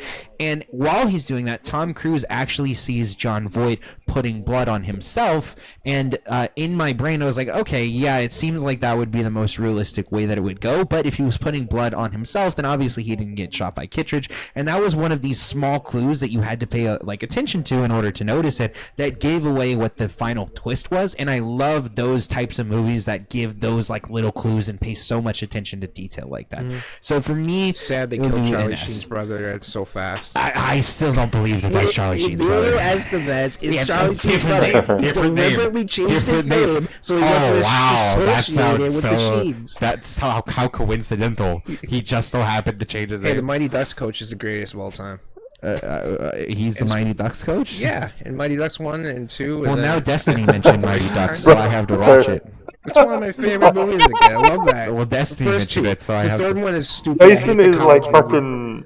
Jason is like the fucking Google "Did you mean?" Like every time you mention something, he like has a like tangential point about it. No, dude, I call them his diatribes, dude. The first time that I noticed it was I mentioned Michael Keaton, and I said, Michael Keaton, white noise. I said those exact words, and that's it. And he went into a 15-minute diatribe about how Michael Keaton did a film in like 2007 called White Noise that ruined his career for many years. And I went back and I fact-checked it as he spit off a list of like Michael Keaton Yeah, the history. lot of times he doesn't believe me when I beg. I never believe you because sometimes you just. Here's the problem: is sometimes he just lies. Like he'll just say things that sound so real, and then I'll go check it. Yes, literally, he'll like hide like one, like two. I'll be like, well, that doesn't sound realistic, but this other thing sounds realistic, and I look into it, and half of it is real, and the other half is a just bold-faced lie. Well, yeah, when I said Lily Rose Depp's going to be in the remake of Nosferatu, you're like, bullshit. Well, yeah, you tried to play it like it was a real thing, and it is real, but you tried to say that she was Nosferatu. Well, that's possible. I was like, that's not. I was like, I can see her being the female Her fingers role, are pretty but long, and they could be like E.T. I think that's exactly what you said when we had the conversation the first time. Anyway, so Jason will do that where if you bring up actor stuff, he'll just mention a million movies they're in. For me, if you just mention a movie that I hate or love, I'll go into a long diatribe about that specific movie. But yeah, Jason over here, he just has a million facts. I'm a film buff.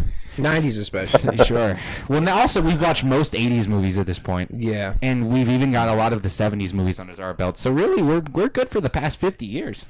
Yeah, and I mean, Mission Impossible to me is this. So what would the first even one be for going you back, guys? I've seen this first one like a lot of times. I've seen it so many times that I always think that the next time I see it, I'm just gonna not like it.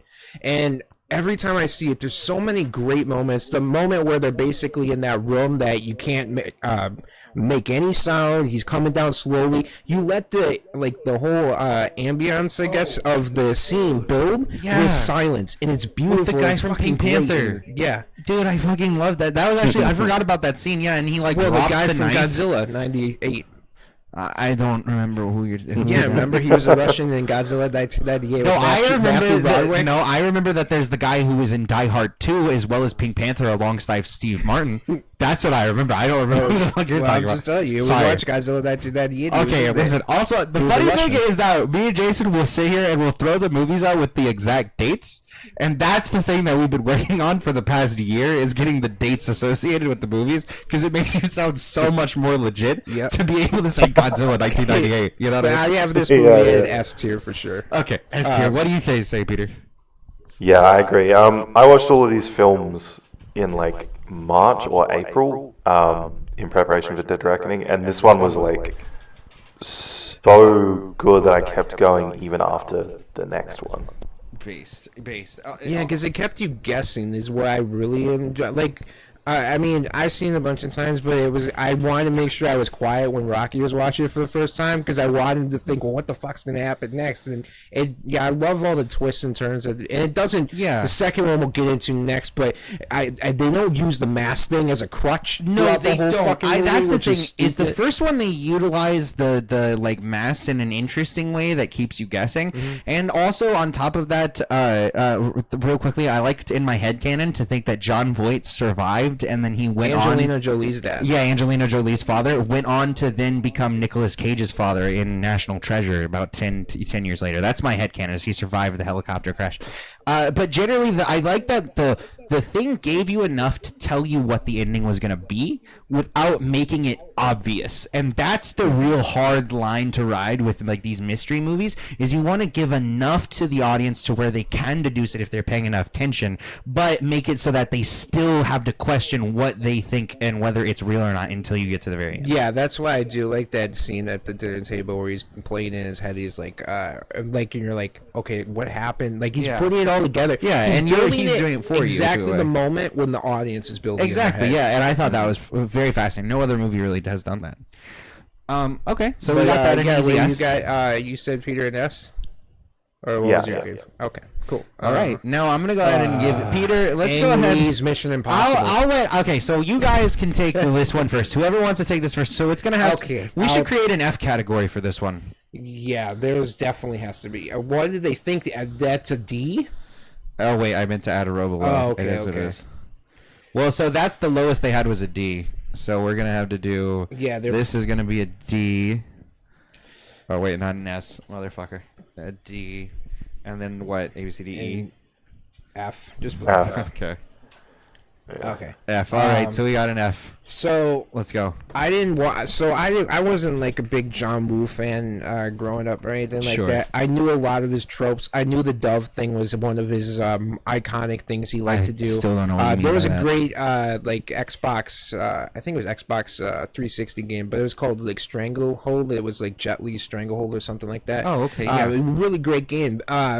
John Woo, I just don't like him as a director. I think stylistically he had a thing probably in the 80s or before that and just played itself out. Even when I first saw, I think Mission Impossible 2 is the first movie I saw from him, and this movie sucks. The whole mask as a crutch thing throughout the whole fucking movie leaves you confused by the end of it, trying to figure out. I had to watch this movie twice when it came out, and I still was trying to question, like, I couldn't figure out the story because it was all over the place, and then slow motion scenes make it almost 2 hours, but without it, it's 57 minutes. It's dog shit. It's the worst Mission Impossible movie for me by far. So F. Yeah, easy. Okay, Peter. Yeah, I almost stopped watching the franchise at this show. It's just bad all around. I mean, like, every aspect is so bad that they even ruined Tom's haircut. Like, he has this fucking soppy haircut in this film. Yeah. Like just every part of it is just wrong. Yeah, it really is. Yeah, and they have Tom Yeah. Cruise doing kung fu and stuff. Yeah, It's weird. I would It's say that like- like this one, it tried. Oh, go ahead. No, I was just laughing. Oh, okay, sorry. I would say that this one, like, definitely the main issues are the stylization of it. I cannot stand slow-mo shots just generally for the Was most Vin part. Rames in the second one? I don't. There was one of them. Vin Rames wasn't in. I don't know who Vin Rames is. Vin Rames He's is in the the first black one. character, the main black. Oh, character okay. Who does like the hacking and stuff? No, I don't think he was. I think he was in the third one, wasn't he? Didn't he come in? Or he He's was in the the first one? and the third. Yeah. Yeah, okay. Oh, so John Woo didn't like Vin Rames for. I think Yeah, he's in that's the right, second because he one. meets him on Wait, the no, I plane. think he is in the second one. Yeah, he meets him on the plane in the second one, I believe. Okay. No, it's the first No, one. It's the first one because it's Yeah. next to the guy from Pink Panther. Oh, that's right. Oh, that was the other big problem. No, with the second one. he has a doesn't have cameo team, in this though. one. He doesn't really have a team in the second one. Yeah, But, I don't quite remember. I find it weird that it seems to be throughout the films that there's like this rule that like on his team can only be one woman at a time. So like he just switches between love interests. The longest one they kept was Ilsa up until obviously the last one, but that shit's weird. I think that the biggest glaring issues as well is just like the Why didn't the bitch just kill herself right away? Hey, no more disease, no more possibility. That's of this right, dude. and like, I don't know. That Sandy character was like very weird in so many ways because it was very obvious that first of all she just is an extremely gorgeous woman, so you can just like don't even have to over sexualize her. She's already pretty as she fuck. came out and said something that she felt uncomfortable Well, even dude, doing they that bathtub do, scene. yeah, because they do this over the fucking Oh, shoulder yeah, shot John with your Woo's kids. weird cleavage down the blouse shirt or yes, whatever. it's Yeah. so creepy, man. It's like, why the fuck do you need to make? And then she's straddling Tom Cruise while the camera is down her That's- shirt. Yeah, and he's Look, that's just what so happens in bad. his normal life. Yeah, it's not Tom Cruise's fault. And yeah, and then finally she her character's like, hey, can you move? And then he's just like, Tom Cruise's like, I'm just doing what I'm told. And he's got this big fucking weird smile on his face. It's super creepy. And yeah, there's just there's the virus thing, which was first of all, they said it could be spread by air, I guess. But then again, it's only a small amount in that vial that they had. So instead of injecting it, she could have just smashed that shit underneath her foot and then just attempted to kill the virus, or hope that it's small enough that it won't infect everybody her. in that room would have to been killed. No. Airborne, right? It's a tiny amount of I the know, virus. I'm trying to make sense of the second. Yeah, one. no, It's like, it really doesn't make any sense because like Yeah, it doesn't she make could sense have to just it. smashed it. It was just a little bit of the vial. It was like a teeny little vial of it. Just crush it under your feet. Anyway, besides that, like, she was about to jump off and kill herself at the end, like you said, but then, like, she's just like, oh, no, I'm not. Even though they all knew that there was a potential cure that they could have gotten, she was just like, fuck it, I'm going to kill myself early. I don't care. Well, she was a Bond girl. That's why I kept bringing this up when we were watching the second one, and I kept saying this is the closest to James Bond that Mission Impossible becomes because Yeah. she was basically a Bond girl. Well, because, again, by that you mean, like, the Bond Flavor girls of the- don't add anything. yeah, They're just yep. a new girl every month to trade out, so that way Exactly. you can have, like, a new sex appeal for the film. Except for Daniel Craig ones, those ones actually had the same girl throughout most of them. That makes sense. Yeah. I mean, his was a more, like, mature Yeah, Bond, I Pierce feel. Brosnan's though, every movie Yeah. had a different bitch. That's It Pierce was like, Brosnan. I yeah. think in every movie, Pierce Brosnan has a different Yeah, Halle bitch. Berry was the best. Yeah. Yeah. So yeah, I agree that like this one, and then so yeah, this one tried to be like. I think that this one tried to be one of the standard CIA spy films, and it really, of course, got away from this whole mystery aspect. And so, because of that, you went from this really dope mystery thriller type thing that you Almost don't know killed the what's going on franchise. to this really dog shit action film that's half baked. And so, like, the juxtaposition between these two is so intense, and this one is just so bland and generic in comparison. So now we have. I just got reminded Go ahead. on this one that this is the one that started and it was like, oh, Melbourne, Australia. And I was like, holy shit, a film set in Australia? And then it was so bad, I was like, thank God they left. And then they go back and I was like, no, please. Dude, And I so much of the forgot. films in Australia, I was like, what the fuck? Why are they doing this? Well, now they're doing it in the Netherlands. And I've also been meaning to say when we've been doing these that the site has like a presentation mode for videos that makes it like do they? full screen and dark mode. Yeah, I think it's like scroll down a bit. Yeah, Presentation next to mode. the reset. Yeah. Holy shit! What? Oh, my works. God, that looks so Yeah. much better. Thank you, Peter. God damn it. No Okay, problem. and also we don't have any ads around the sides now, so fuck you. Pay Yeah. us. All right, if you want your ad Now space. we know, like G.I. Joe and Transformers. Why do you I think bring up MO2's terrible things? I like that MO2 was so bad that like Tom kind of, it feels like he steps in and goes, nah, this is going to be a good franchise now. Like, bring in the big guns. True. Yeah, unfortunately, the next big gun was J.J. Abrams. So let's, yeah, dude. Oh my fuck! You just jogged my memory on this film. Just Did by you guys saying not like J.J. this one? Abrams.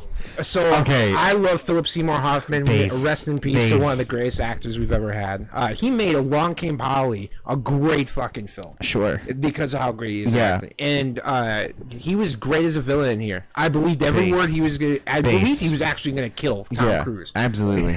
Like, that's how great he was. But Yeah, so this I is the think one where he's got like a wife, right? Yeah, And so the this guy's is like, the I'll one kill where your he- wife. Yeah, Yeah, he first introduces his wife. Philip Seymour Hoffman plays this kind of like It opens with Mark- Philip Seymour Hoffman like torturing his wife, doesn't it? Yeah, so Yeah. the first scene is Yeah. probably one of the best scenes of the entire fucking series because the first scene is Philip Seymour Hoffman. He's with the wife. He's going to shoot the wife and he's counting down from 10. He's not listening to Tom Cruise. Tom Cruise is earnestly saying he doesn't know the information that Philip Seymour Hoffman is looking for, and then he literally shoots the wife, and then it goes back in time to show us how we got to that moment. However, they then kind of ruin that later on by having it be a hyper-realistic face mask, and so it wasn't actually It shot like a the wife. Transformers film, Michael Bay Transformers film, with Yes. the way it was lit So, and all that. the thing that I have the problem... let me start there. I fully agree with you, Jason. Philip Seymour Hoffman fucking murdered his role in this I film. still need to watch and- Capote. I need to watch it never too. watched it. And Philip Seymour Hoffman in every role that I can think of, he pretty much killed it. I just and I love like there's the great scene between him and Tom Cruise on the plane, and he's just like earnestly saying, I'm gonna kill you and your wife. I'm gonna do anything that I can to make her bleed, and he's saying Yeah. it like so matter of And then factly. he's like, you know, That- you can really tell about people when how they treat those that they don't have to treat. yeah, exactly. He has some great That fucking sequence bars. is that's so right. good because it's like you get the action on the plane, but the most chilling bit is after when Ving Rhames was like, "Ethan, let him go," and then you just hear him just go, "Ethan." It's like, oh shit, he knows his name now. Yeah. It reminded like, me that's of it. the interrogation scene in Dark Knight. Yeah. Where Yeah, oh my god, yeah. that's a great fucking scene too. Yeah, it's so great. And again, Philip Seymour Hoffman. There's some fighters, like for example, when Khabib, and Conor fought. Conor McGregor, like Khabib was like, I'm gonna get in the ring and I'm just gonna kill you. Oh, and then okay. Conor just was like, fuck you, I'm a fucking, fuck you, mate. And then Yeah, Conor's the like, calm "No, is it's fine." terrifying. Yeah, and it's like, bro, no, that's when somebody says something so matter of factly, that gives me chills. So Philip Seymour Hoffman did great, but my problem with this one was, first of all, it had the very weird J.J. Abrams blue tint with constant glare effects on the camera. There's Star There Trek. was a glare effect inside of a house that wasn't referencing any window. It made no sense for there to be a glare effect, but there still was. And again, there was a weird blue tint over the entire only film. reason I could come Was that the to- same with Jesse Pinkman? What was that? In the house, was that the same with Jesse Pinkman? Oh, Yeah. I forgot about that fucking oh yeah, scene. that's right. I did bring that. Aaron I was like, Paul. yo, look, it's It's Aaron Paul. I was like, what the fuck is Aaron Paul doing here? I was shocked. I forgot that he was in there. Yeah, I that's was it. like, Yeah. That's an early role for him. Also, like J.J. Abrams does this thing where he overexposes people's faces, so Yeah. you'll have this The really lens glowing flare- white tint on people's faces, The and it lens just flare is so and bad. it looks gross. Oh, The only fucking thing I hate can, Abrams. the only thing I came to the possible conclusion on why he does that the way he Yeah. does it is because it's He's more of a bad. natural lighting while keeping it still lit. Like Yeah. we watched the movie, the comedy movie, The Blackening, and it's one of the worst lit films Yeah, I've ever it's seen so in my badly life. lit. Yeah. Well, because they go outside, and there's this outside bit where basically Funny movie, though. it was a very funny movie, and it talked about like black horror tropes and stereotypes in a really interesting way, and kind of broke them down. However, what it did is they had these outside scenes where they were running through the woods, and like there's this lady who like swims through a lake, and this other guy drops down on this killer, and like in the entire time that they're outside, you can't see anything because they have zero lighting, and it's pitch black midnight outside, and there's no light pollution because they're not in a city. So yeah, absolutely terrible lighting. So in comparison, I will say it's better to have weird lens flares than it is for me to not see the movie at all. But the overexposure of the face, the blue tint, the combination of everything, I just hate the way it's shot and the way it looks. However, I will also say the other thing is the story felt relatively weak in my opinion. It's just not that memorable. I think the main things that I remember are Philip Seymour Hoffman and then how much I hated how the movie looked. Outside of that, I really don't even remember. I remember that basically there was a thing that It was so much better than 2. I mean, 2 was such a Yes, disaster. It that almost 3, killed any anything would've possible been of a better. franchise. Yeah. And the third one was going to look like $1 million compared to Yeah, absolutely. And also, I thought the fact that they did the hyper-realistic face mask with the wife, I think it would have been cheap. This is the thing, is the first scene is great because it sets up this tension, but it would have been cheap to kill the wife because she was just introduced, so you don't really get to know this character that much, so you can't care for them, so it would have felt like they introduced her to kill her. But also, doing the face mask feels cheap because then this thing, it's like saying, oh, it was a dream. But then when you find out why he does it, it's just basically, To I get just him need to to make know sure the that you were truth. telling the truth. It's Yeah, like, I how believe fucking it. psychotic I is that? believe it, but I just hate the hyper-realistic face mask thing. I think it adds way too many like get-out excuses that you Although could the do. chemistry between Tom Cruise and I think it's Michelle Monaghan. Yeah.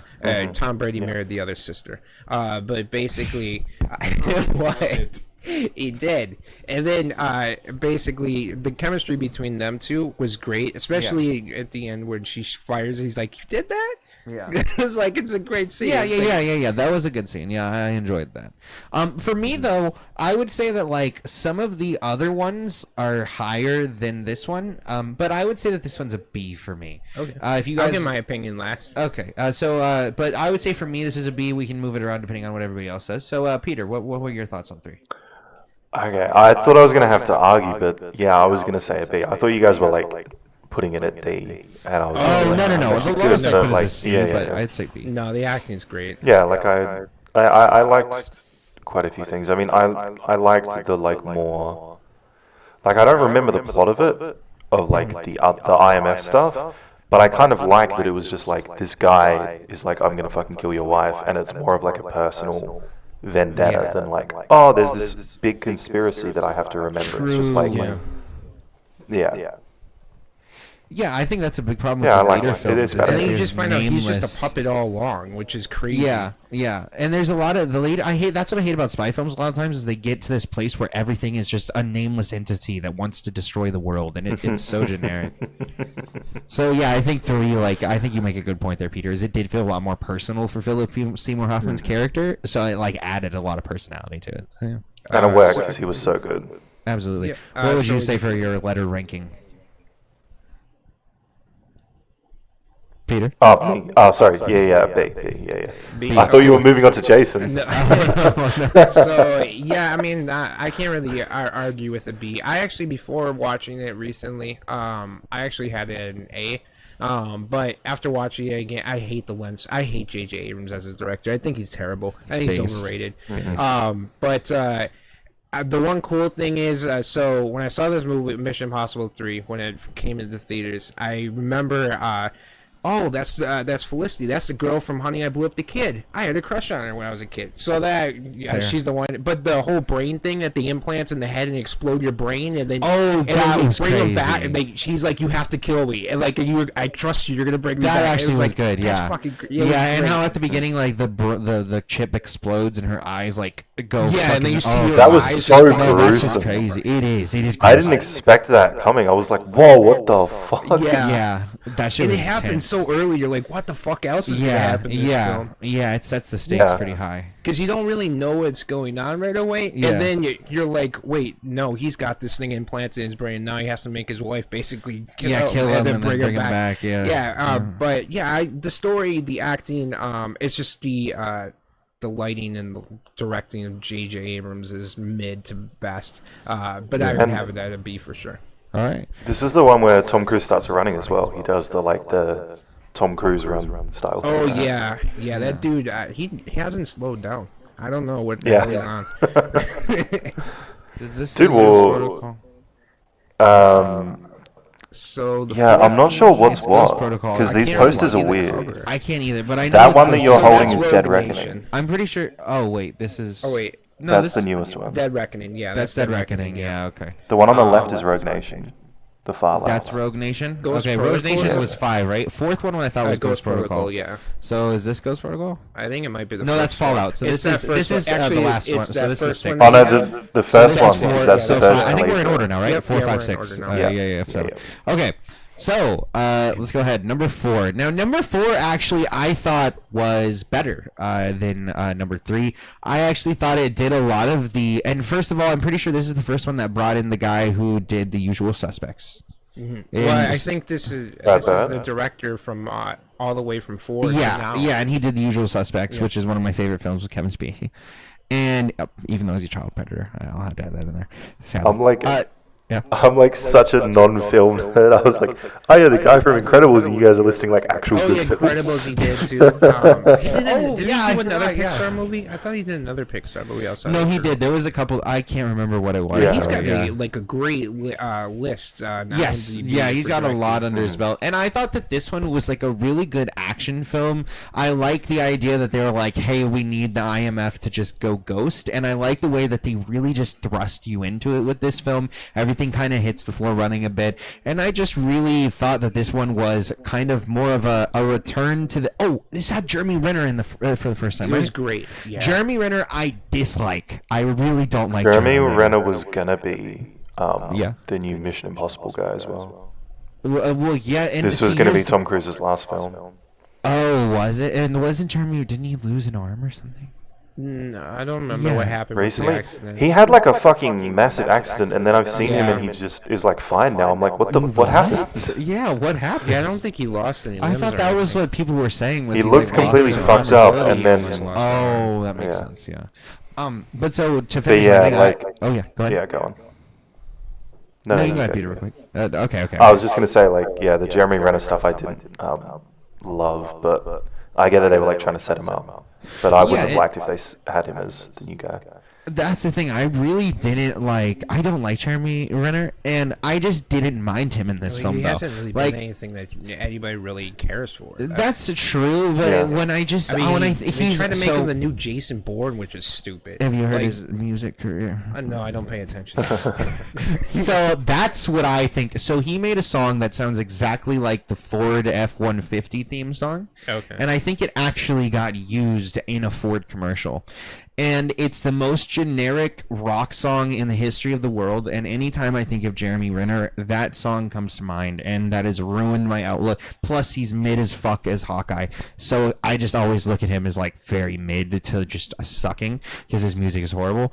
But then I just don't like him that much as Hawkeye. But Hawkeye as a character, I just don't care much about. But here, I just didn't mind him, which means that like he didn't bring the film down for me in any way. And actually, the one scene that I've liked from him is the scene where he's talking about how he thinks that the wife died because of him. Like, he actually gave a pretty emotional moment where he's like telling the other people like, oh yeah, I was the one who was overlooking them, and it turns out that they ended up killing her. Of course, it gets kind of flipped at the end when you find out that she's still alive. But I thought that was a pretty good scene with Jeremy Renner, and overall I thought this film again just was like a better action film for the most part. So it wasn't like in the same category of like the mystery films. This is where it more gets into like spy territory for me in a way, but just more of like a fun spy film. So yeah, what would you guys rate it? So for me, this is probably one of my favorite, if not my favorite. It's up there. It's the top two. Like, I love when they go to Dubai. I love the reds of the sandstorm that when they're in Dubai. I think it's a great scene. Jeremy Renner, I don't really care for him either, but somehow he works in these Mission Impossible movies. At least I thought so. And I like the whole thing of Tom Cruise climbing on the tallest building in the world, and I think he really did that stunt, so that's even crazier. Yeah, it was like the Burj first Khalifa. movie that he did something fucking insane. Like, Yeah. the first, like, that's what kicked it off. Well, there was rock climbing in number 2. Yeah, but apparently he didn't really do it. Yeah, John like- Woo will refuse to let him do it. Oh, that's what. I've seen discussions of that. I think so. I had a theory because I saw people saying that, and when I watched the film, I took note. I think the opening rock climbing he doesn't do, but there's a smaller cliff at the end of the film which I think he climbs. Because I don't think that first scene. I think the first scene's like fake, but they say that he did rock climbing to make it seem cooler. Yeah. Well, I think they had a stunt double, and then they had the stunt double with like a parachute or some type of safety thing that they green screened out of. Harness or whatever. But this one, he's like fucking like you see the behind the scenes of him on the thing, and it's like what the fuck? He's just on there with like a wire. Like what the fuck? And this is when they first introduced Simon Pegg, which Simon Pegg he is works. Oh He's my perfect. god! So did you know, Peter, that originally it was Ricky Gervais that was supposed Oh to do yeah, it? I told Jason about this. Oh really? Yeah, he was supposed to be in that role. However, there was some scheduling error conflict Thank that made it Christ. so he couldn't be in it. Simon Pegg's much better.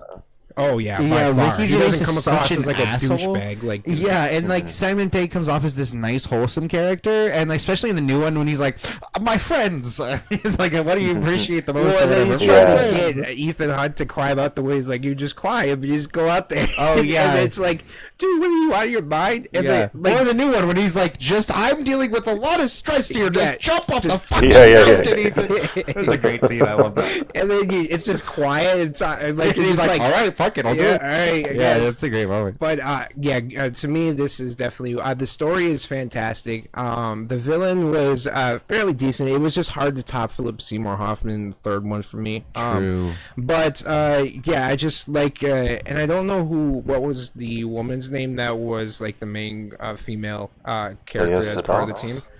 Well, isn't Ilsa coming in this one? No, No, it was 5 that was she comes 5. in? Yeah. Oh, okay. This is they had I can't remember her I name. don't fucking remember. She had the green dress Is on, it and she went to Leah the. Soda or something? I actually can't remember at all. I'm not gonna lie. I'm checking, but I think Because she it's kills the something like woman, that. she kicks her out the window.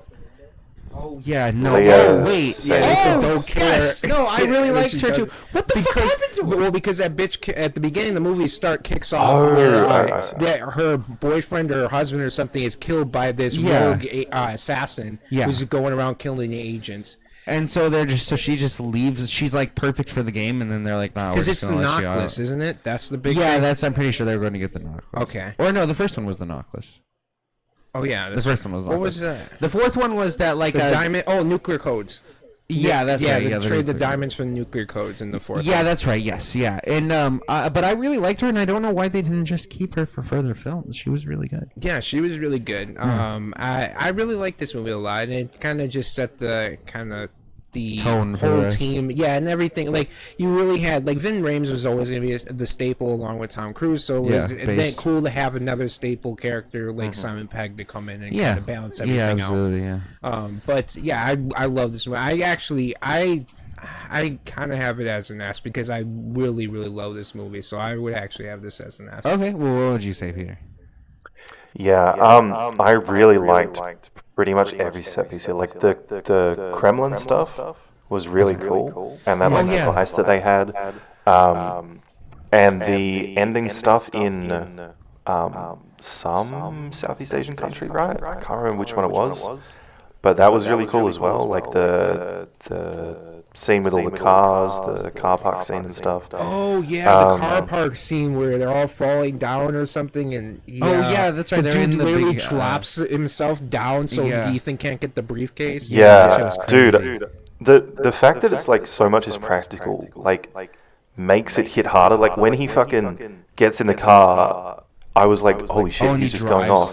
And in my head, I was like, did he really do this? And it makes it like so much more intense, and then he just fucking drives off, and it's like, what the fuck? Especially when Ethan hits his head, it's like, God, you feel it. Dude, there's so many scenes where he hits his he has head. to have a million and my theory is that anytime he hits his head, they're like, we have to use this shot because he hit his head.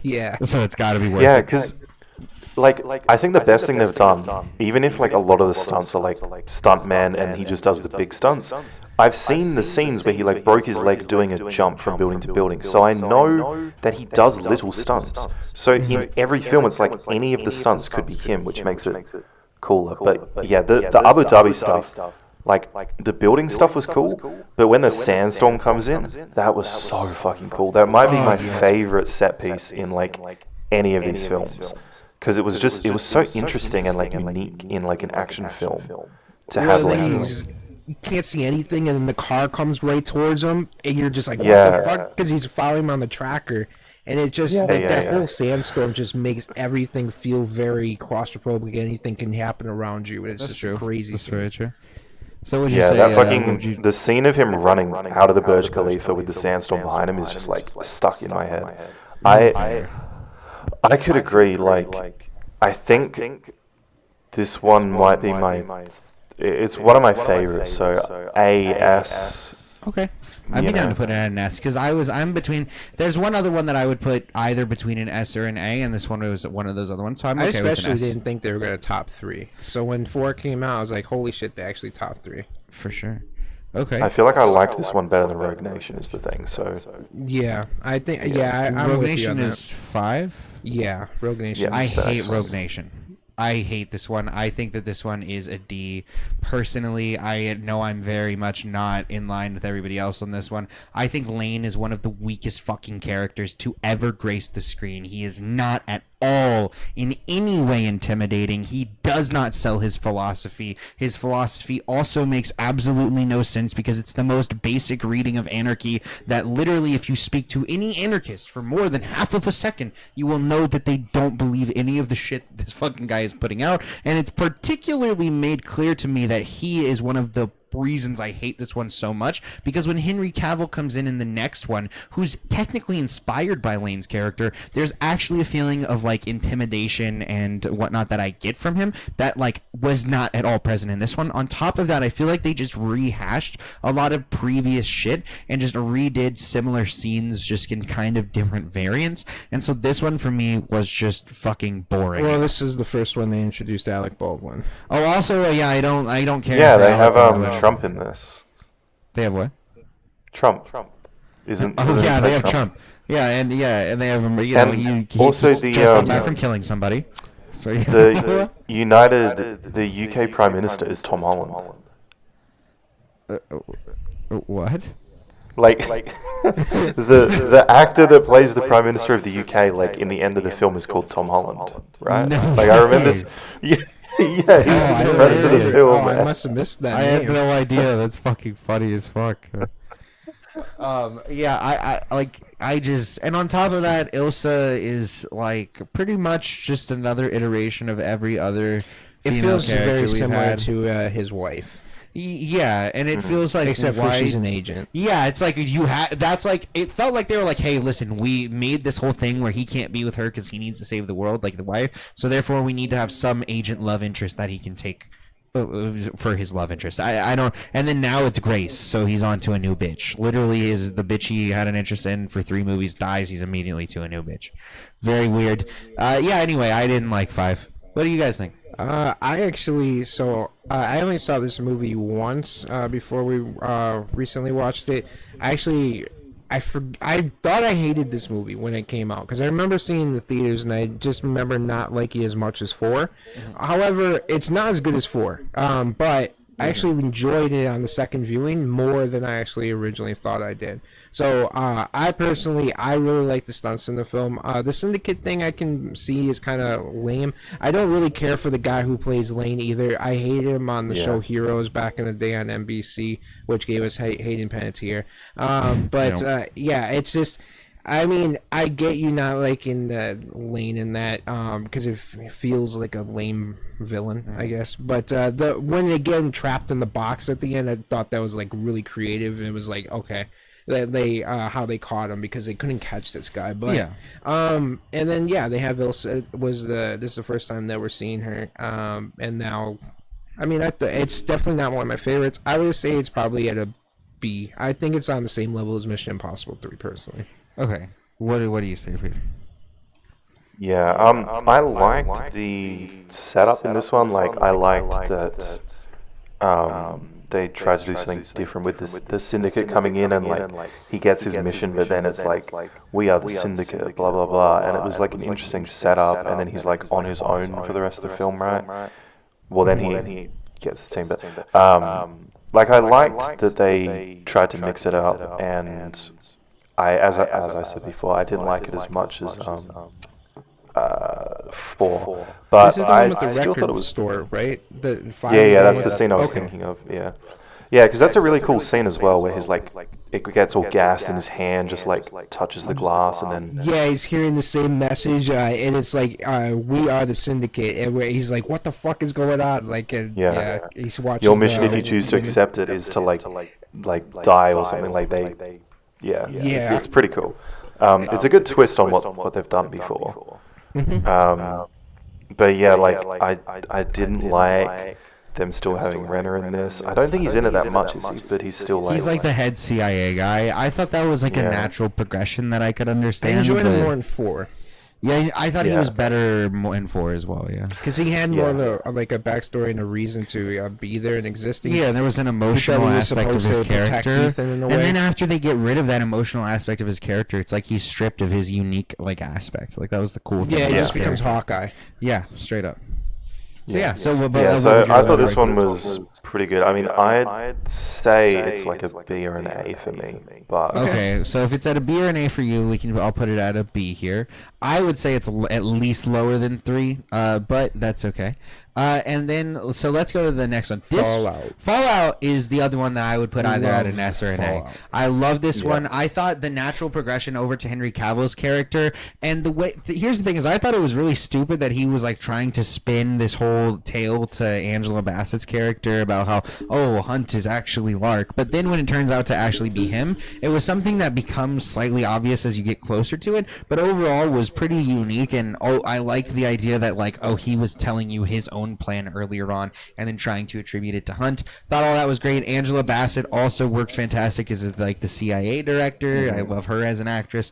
I didn't really care for her in this movie. She's a great actress. That's fine. No, I liked her in it, but if you didn't, that's absolutely fair. To finish off my points, because I think that's the last ones, is that they're the 2 scenes that we get between Henry Cavill when he's fighting in the bathroom and they like fucking take out the one dude. That shit was absolutely insane and intense. I think it was when I looked it up, I think that was the stunt double or the stormtrooper that you remember in The Force Awakens. It was that scene where he's like, yeah, I'm pretty sure that's the dude. Oh really? Because he's been a stunt double, I guess. Oh, I didn't know that. That's really cool. And that scene to me was like a very realistic and brutal and like not quite gritty, but like a very realistic like action scene. And so I thought that was really good. And on top of that, the end where they are fighting in the helicopters is really over the top and kind of absurd in a way, but you get this like fucking intense thing where his face gets sprayed with hot oil and he becomes Two-Face and he's sitting there, they're like falling off the mountain.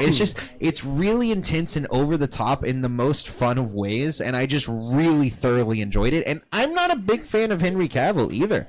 I actually usually personally I loved him as Superman. I fucking hated The Witcher. I don't like him in The Witcher. I don't like The Witcher as a series. I like Henry period. Cavill as a person more than I do as an actor. Yeah, he seems like a really cool dude to be around, and he's perfect for Superman. Nerdy, he's like, he had that thing where he trended for building his own PC, Or and he's women going were to like, be it's in one so of hot. his favorite franchise of all time, Warhammer, which is really Yeah, cool that's really for him. cool. And I like his enthusiasm for these shows and whatnot, and like how he really loves the cares, media. like, which is Yes, great. and I can tell. And so this one, it was really fun all the way through. And on top of that, he was like much more of a force to be reckoned with, it seemed, over somebody like Lane. Where Lane, they trapped him in a box and gassed him. With Henry Cavill, it was like, we're gonna have to fucking pour hot oil on your face and throw you off of a fucking Did mountain. you think he was bad? You didn't think he was bad at the beginning. At what point did you thought he was going? So I did see the movie before. Oh, okay. I didn't remember that I saw it until that thing came around. Because I kept thinking, remember like, not realizing he was bad until like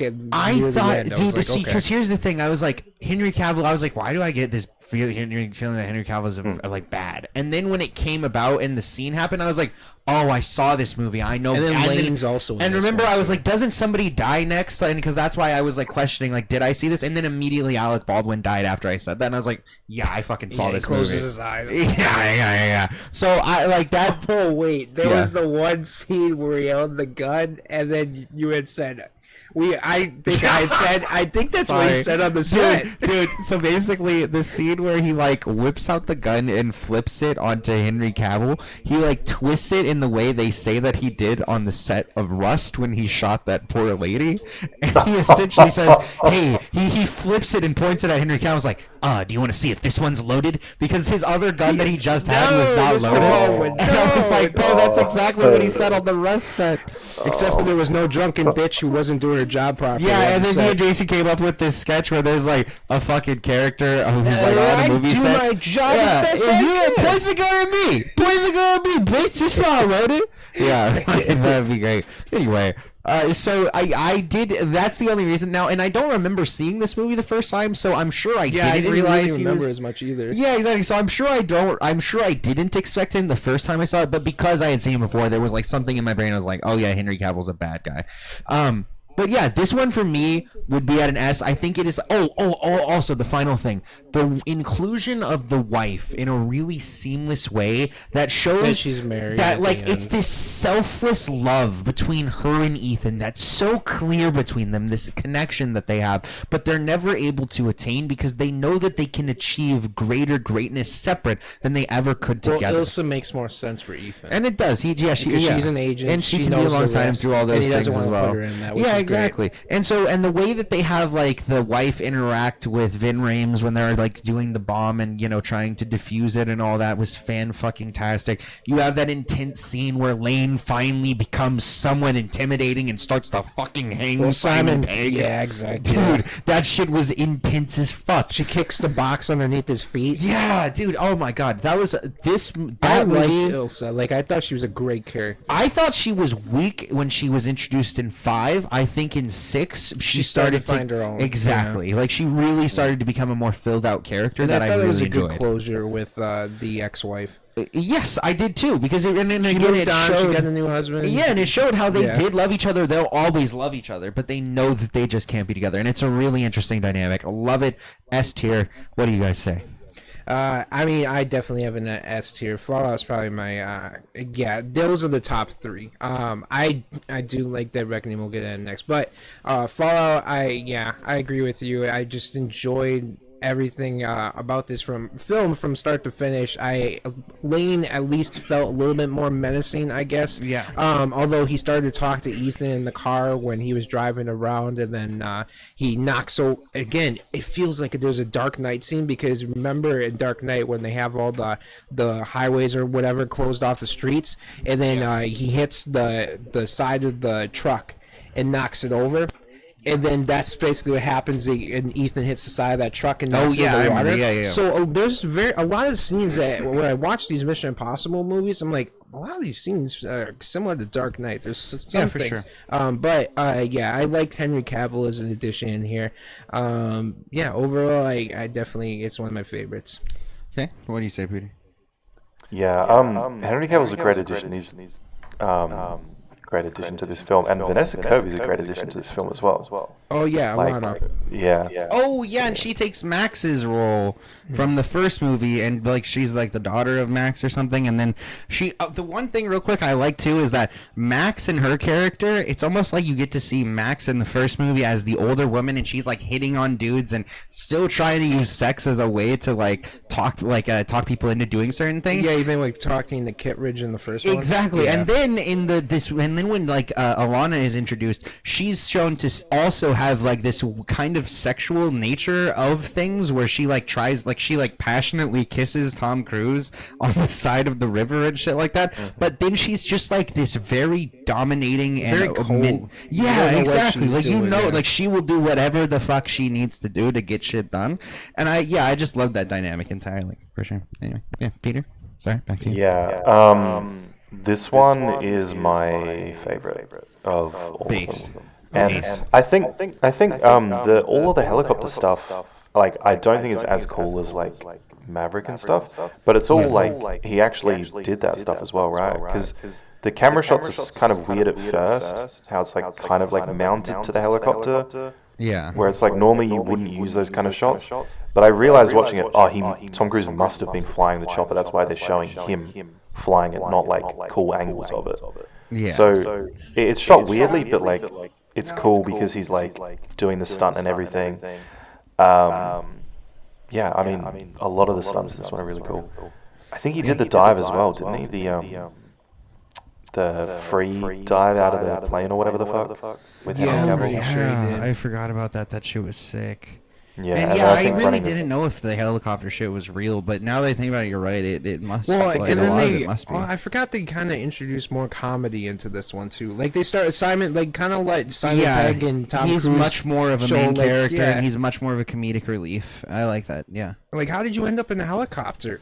Oh, yeah, dude, that was fantastic. That was a great line. Or he tries to drop the pay. He doesn't win everything in this one too. Like he tries to drop the payload. He has those rocks that he's like holding below the helicopter, and instead of hitting the helicopter and winning like he always does, he fails. It's like shit. And then he starts getting fucking shot at by a giant machine gun with Henry Cavill in the fucking helicopter. So like that one I really like too because he fails a lot throughout it, but it's just sheer will that he comes through at the end. Yeah, the way Henry Cavill dies is also like fucking insane. Dude, that shit was crazy. I thought for a second he actually was gonna pull him up somehow. Yeah, and then the fucking hook comes down and smacks him in the fucking head. Yeah. Holy shit! And he goes into the fiery helicopter crash. Dude, that's such an intense death. I don't. And it's 1 second left. Yeah, always 1 second. When I saw this one, I was like, oh, I finally understand after all these years why Henry Cavill was like, why he fucked Justice League, and he's like, no, I'm not shaving. Like, this film was worth the fucking $200 million they had to do for his. Dude, I thought about that. I literally thought about that while we were watching it because I didn't know. I knew about the mustache thing, but I didn't know what film he was filming. I thought it was for Man from U.N.C.L.E. And I was like, that's not a good film. Was it for that or was it for this one? It's for Fallout. Yeah, it's for Fallout. Okay, yeah, because Fallout, it like adds.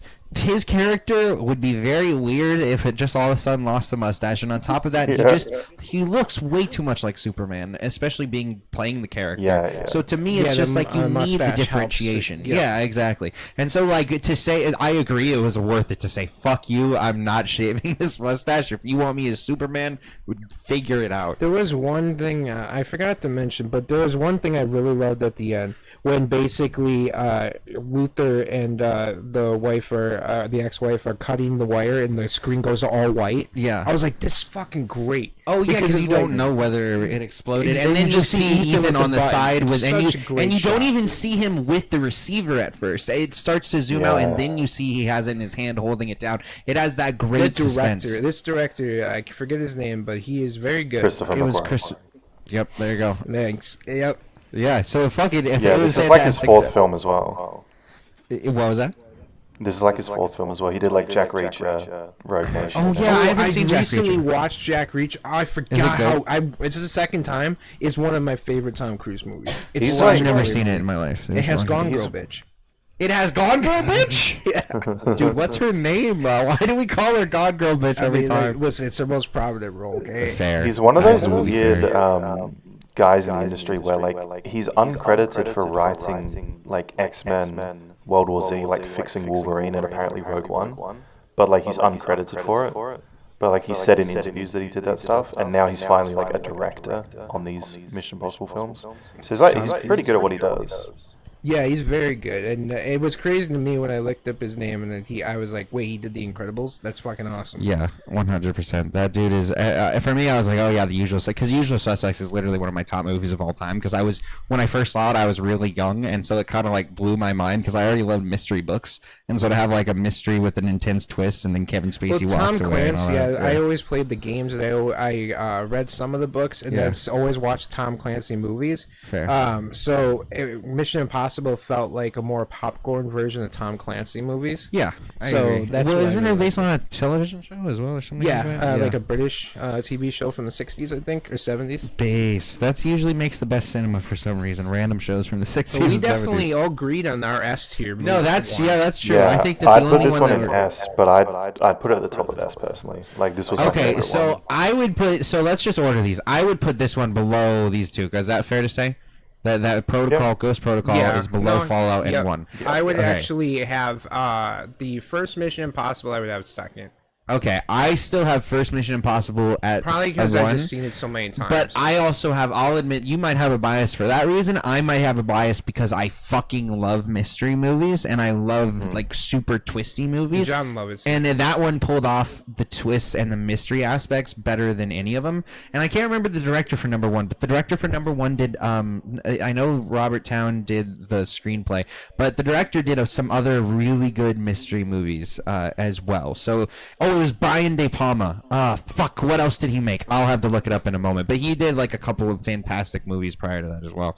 But I think I the think main... it's like yeah, go ahead. hard to not have high expectations, not to think highly when like the year that Fallout came out was like Pacific Rim 2, Rampage, that like Dwayne the Rock Johnson film, like yeah, there's Skyscraper, the other Dwayne the Rock Johnson film, like the Mission Impossible 1 was like is a classic, and at the time there's like a lot of good action films, but now everything's so shit, and Fallout just stands out so much to me compared to like everything else. Oh, That's especially fair. this summer, where most of the movies that I thought were actually going to be Yeah. good have just turned out to be absolute shit. Sure. Yeah, Tom like as we Cruise get knows how to into pick the it, dates. Yeah. What? He knows how to pick the exact dates when they're releasing. Oh, movies. know how to pick the dates. Because even Gotcha. Pacific Rim 2, I Really thought too, was yeah. mid at best. Yeah, Pacific Rim 1 was Rampage, all better. the Rock movies are either mid or trash. Yeah. Yeah. Also, real quick, the Brian De Palma, he did Dress to Kill, which is a Michael Caine movie. Where, yeah. He dresses up as a woman. But also the main one that he did Carrie, and then Scarface and Blowout. I'm pretty Blowout. sure that was the Slipknot Snuff music video that we watched Yeah. a while back. Yeah. Remember when Corey Taylor, the lead singer, dressed up Yeah, as a I woman? remember that. Oh Pretty yeah, we sure were that based is on from Dress that, to Kill. yeah. Yeah, 100%. And then, but yeah, I fucking love Blowout. It was with John Travolta, and he like goes around and he records people, and he's like some sort of like audio mixer, and he like starts to put together this mystery based off of the background of a recording he hears, and it just goes down in this very interesting way. So the guy that directed that and Carrie and all that directed number 1. So I also just have a lot of respect for that director. Yeah, because even like that movie was like showing technology that people didn't understand. Yeah, exactly, and putting it in a way that like it made an interesting mystery. This next one is going to be the biggest contention. Yeah, this is where we're gonna have to fight. yeah. So let's So see. like as we get into it comparatively, like this Yeah. film, having seen Fast X, did you guys notice that this film's scene in Rome was shot in some of the exact same places? Yes. Yeah. Like the And also staircase it they was went shown in down Rome. was the exact same, and Yep. I immediately was like, oh, this is the same spot as Fast X. And once I was comparing it, I was like, this chase scene is so much better than the entire fucking Fast Yeah. X film. Like the No, I agree with that. even though it's like like not massive budget. It's just one scene in the film. The practical element of it, with them actually in the car driving, is so much better. Oh, when And he like has the comedy that they Beetle had. instead of like that Lambo, Okay. I was like, what the So hell? I think Yeah. actually this might be an important thing to talk about for our tier list, right? I do not rate movies based on comparing them to other movies unless they're within the same franchise. I will never compare John Wick to Mission Impossible to find out which is better because they're entirely separate franchises. Instead, I usually try to rate each movie on its own individuality, and then also I can compare it to other things in franchises. So I will never watch one of these movies. I might think of Fast X, but I'm never going to be like, oh my god, Indiana Jones, I hated Fast X, so this movie was a bit better than that, so therefore I have to give it a higher rating. I usually try to remove it from any of that context. So if we're rating it, of course, based on this summer, like if we were doing a tier list for top movies of the summer of 2023, then I think that would be fair. But when we're doing a tier list specifically about Mission Impossible, we should probably rate it against the other Mission Impossibles. That would be my That's I mean, that's what I was doing. Okay. Yeah, So I was just making the point of like I love practical now because like that's fair. Yeah, The action in everything this film is so good. green screen. It's so stupid. Everything's CGI. It looks It's disgusting. like you can tell. Yeah. Like any. Yeah, like they now fucking the went eyes to are trained Rome. to do it. They went to Yeah. Rome and they filmed it and scanned it to then have CG Vin Diesel driving around, whereas they actually drove around in Rome and it looks so much better. It does. Well, I and like- I watched like a behind the scenes thing real quick, but they talked about how they had to bring everything by boat to Venice. And because you can't actually you just drive trucks into Venice, everything is through the canal. Right, yeah. So Yeah. that was like that's a pain No, in the it's ass. intense, Like, yeah, but you're willing to do it 100%. to kind of. Well, and especially you have to pay pretty large fees to record in Venice, because it was so overdone. In the 1970s, it was cheap. People went there, abused it. They Made it added look like taxes a place. That's I why he had that know. meltdown, right? Like, yeah. I had what meltdown? During COVID, there was like a second Was that big it? meltdown. Yeah, I think it I was in remember Europe. I want to make sure everybody can still Yeah, work. it was like, if you don't care about this production, that's fine. Go home. And I was like, well, that's Yeah. based, Yeah, actually. it was a Christian Yeah. Bale moment. No, yeah, it's For Tom based. Cruise, It's it like, was get based. with it or get out of the fucking way. As Yeah, Bill he's Burner like, would I say. want to continue to make sure everybody's getting paid and doing their job, and Yeah. then you guys. Yeah, we're not going to shut this whole production down with hundreds of jobs one because of fucking you. idiot, yeah. You don't want to wear a Absolutely, mask, yeah. you selfish fuck. Yeah. I like the humor they have with Ethan now, making him like older. Like when he jumps in the Beetle and he's like trying to work out how to drive it and stuff, and he's like, Yeah, it was. you know, this new tech. And some of the fights, he was like, I don't know what the right word is, like belabored. Like he's kind of they're kind of writing him to be like a little bit too old for this shit in some bits. And I do like that because I know that they're doing an eighth one, but this does feel like it should be like the final chapter for Ethan. Like I'm really hopeful that Dead Reckoning Part 2, my theory, just put it out there, I'd like to see a lot of the characters die, and then if they do an eighth one, it's more just like Tom dealing with that stuff, not like another Mission Impossible. Do like a older Tom dealing with fucking, you know, having Dude, that would be based like failed or Logan. Because he's something. older, like and Logan. you know he's Yeah, not yeah. as fast. So you're like he's not able to get to Elena on time. Yeah. So it Yeah. was like this moment where she's the only one that could save Grace, and the AI lets him know. And I really fucking loved when it was kind of Simon Pegg's voice, even though like, wait, what the fuck is that? Yes, because that's was a great. very realistic Yes. use of AI as well. Yeah. Although I hated the fact they're like, you But know, you they're get like- $100 million. Did you like that they had a Like, personality? What was that? Because it was emulating his voice, but then afterwards it's like, haha, I got it. Yeah. It talks to him No, as well. So you that's like what that I bit? hate. That's what I hate. So when it starts to have like anthropomorphic features, where it starts to become human, it's like, haha, I got you, or it's afraid. It's a fucking AI. There is no such thing as fear in AI. Fear is something that's coded into human beings, and unless the AI codes itself with fear, which would literally hinder it, so it would never do that, and if we coded it with fear, it would probably try to remove that parameter. So generally, like, just that entire idea is stupid, but and also the idea that it can predict the future, but it's terrified for some reason. Like, overall, you can definitely, there's something to be said that there are human patterns, and if you've seen what humans do do a bunch of times and you've seen what humans have done in the past, then you can predict what humans will do next. However, we're evolving at a rate that's more precedented than ever. Like, we're evolving? I thought we were devolving as a society. No, so for example, in today's age, right, when Russia went to war with Ukraine, the world looked at it as an atrocity because for so long people are tired of war.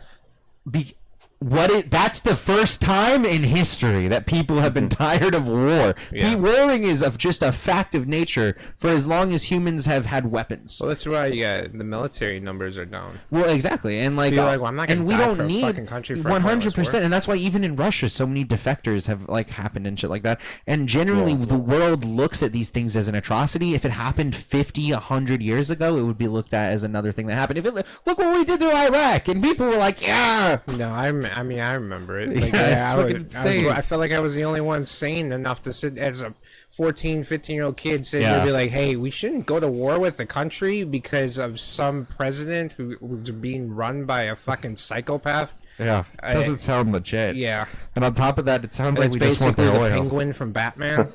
Yeah, and then we're like, hey, you guys stop producing drugs. I know we fucked your country, and you're the biggest supply of heroin in the early 2000s, but don't do that and fix your economy. That was not good. But anyway. Were you talking about the nightclub scene? Yeah. When he's like... Yeah. Okay, yeah. The experience that I had watching this was rough, because I didn't hear all of that scene. But, I don't know... Like, I don't hate what they've done with the entity as much, because I didn't get the vibe that they're like, oh yeah, this thing actually has the emotion of, like, fear. I just got more the vibe of, like, this thing knows that it can be shut down and it doesn't want to be, so it is logically doing these moves to stop that, and Ethan is just perceiving it as like, oh, it's afraid that I'm gonna... Because, like, you relate it to a human thing, whereas the AI is obviously...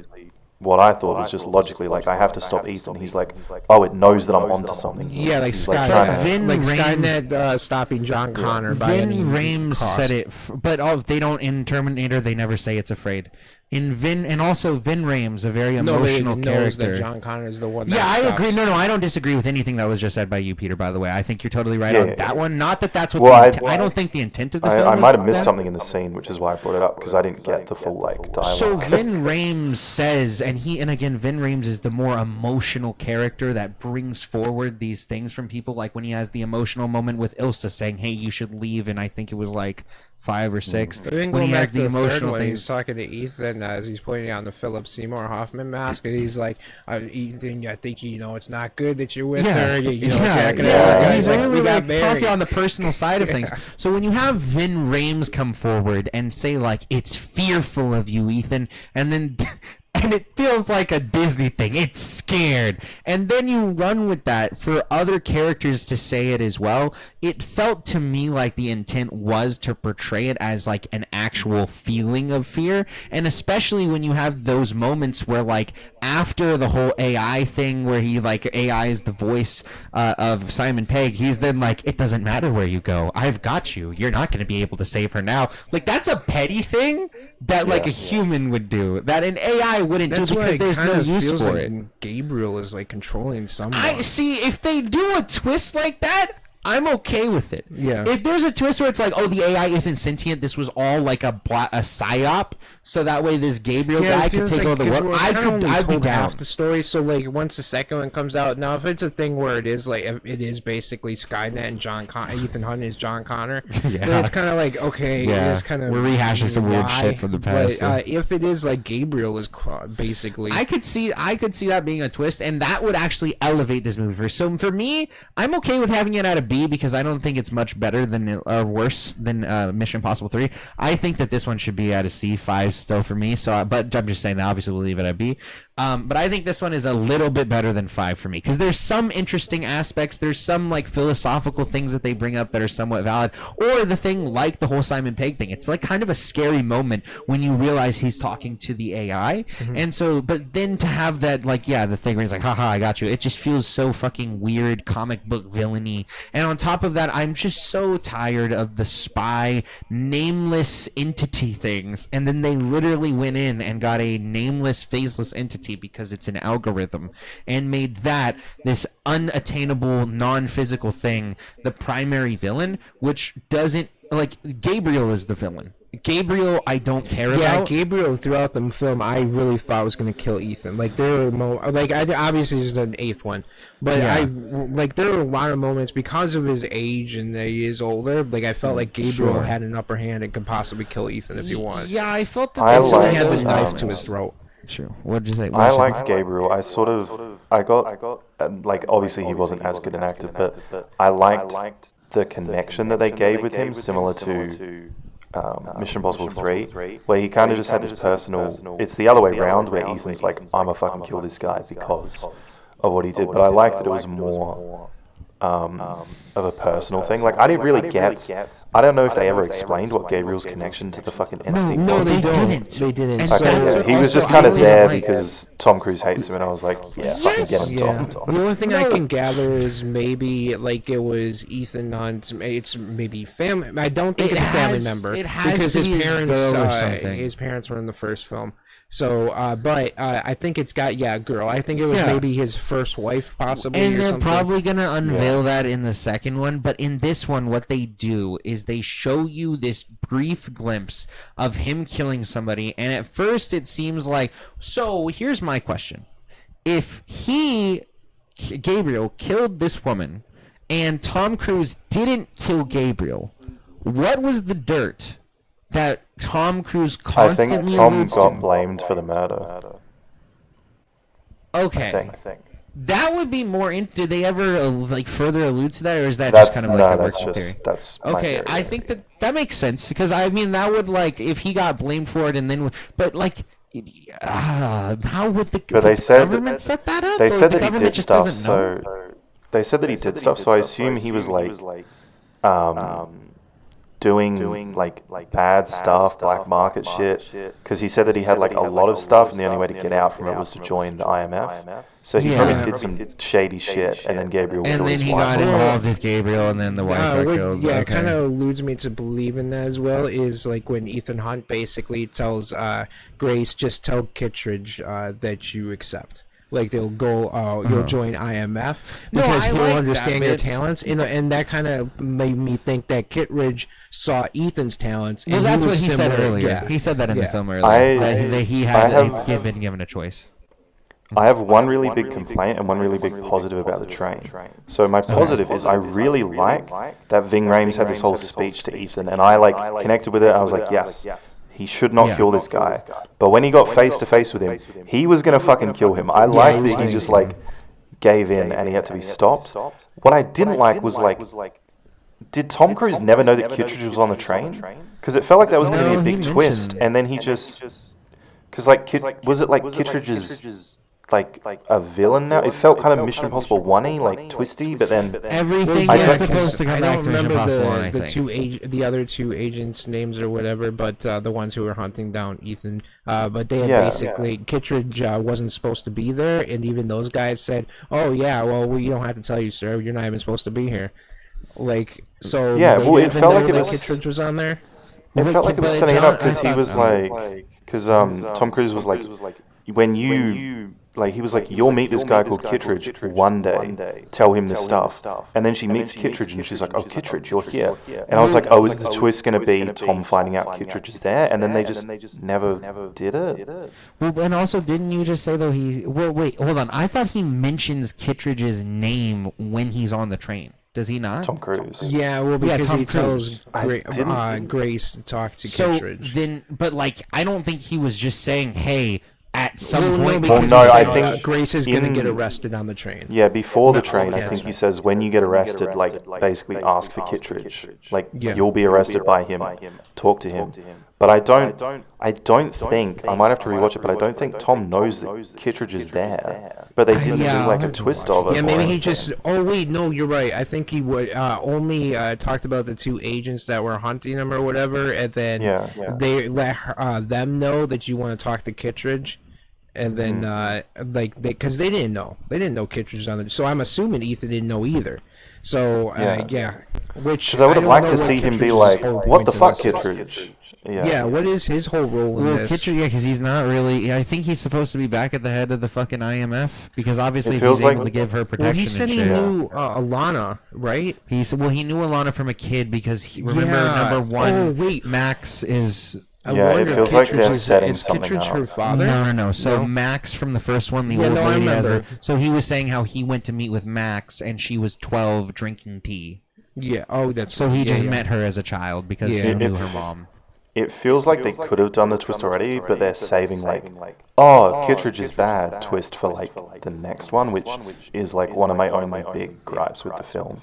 Because I would have liked Tom to be like he literally bashes into the train a carriage away from Kittredge, but somehow doesn't spot him, and I was like, it's kind of like wasted character. And then he leaves the train completely, and I was like, oh yeah, now it's kind of annoying. If next film, like halfway in, he realizes Kittredge is like trying to get the fucking key, and he's like, oh, Kittredge is bad. It's like, Well, and even at the beginning of the film, Ethan's in that room with Kittredge, and then Kittredge basically, they say, hey, hang up the phone before I count down from 5 to let us know that you need help. And then Ethan winds up gassing him or whatever, and then putting on the mask of Kittredge. So I don't know. I don't think Ethan even knows that Kittredge is actually. I don't even know. At what that side point, you're Kittredge is getting on, extra honestly. convoluted for no reason. At least well. you're. I don't I mean, think the that only adds good thing anything is, to the at least film. I'm like trying to figure out what the eighth one. At least this is the reason why I hate the fact that Keanu is probably going to come back as John Wick, because I thought it was a closer that it closed out correctly in a way. So I at least am happy that I get to ask myself, do I think this is a possibility? That's a possibility. So at least all the questions weren't answered. It's similar to like Across the Spider-Verse. I don't know what's going to happen next, and that's what makes me excited for the next movie. So Yeah, I think I'm glad that this one called itself a part 1 too. By the way, like extra points for actually being a part fucking 1. Yeah, for sure. I think that this one, like, the main thing for me was I felt the weakness, that the entity was weak. I didn't find Gabriel to be that engaging because they didn't build him up enough. They tried to just show small bits and then hope that everybody else pieced everything together in a way that makes it satisfying for him to be a villain. On top of that, if Tom Cruise really wanted to fucking murder this guy so hard, why didn't he go chase him down years ago? He, like, literally has started... He didn't want to kill people in number 1, but he's been killing people for multiple films now. I think he found that he has no choice at a certain point. Listen, at that point, But you're he doesn't no. kill people just like innocent. He said people. he literally killed like the 6 Serbian dudes just to cover up his wife. Yeah. Like Yeah. he doesn't But care. that's why he went to prison. He went to prison for that? Yeah. Did they say that? One of the Yeah. films opens with him in prison. Yeah. Oh, I don't He has, remember. like, I Yeah. think prison the thing. fifth one starts him in the prison, and Benji and Luther are breaking him out, and then he's trying. I save the hate guards. 5 even more. Or is that 5 then? Yeah. I hate 5 even Yeah. more now then. Why the fuck would the IMF then allow him to come back? That makes no sense. If they No, put him in he- jail, IMF just get him at out of that he jail. was- time rogue. Then- He was well, put it does- in prison to meet. They weren't part of it. Then they would still put him back in jail no matter what. Contact. The second he gets out, he should be put back in jail. That Yeah, makes no, absolutely. he- Otherwise, he should have just The been IMF let out earlier. Fuck it. The IMF put him in prison to meet the Russian bomb technician guy. Okay, so it 'Cause wasn't he for breaks the him out with Serbian. him.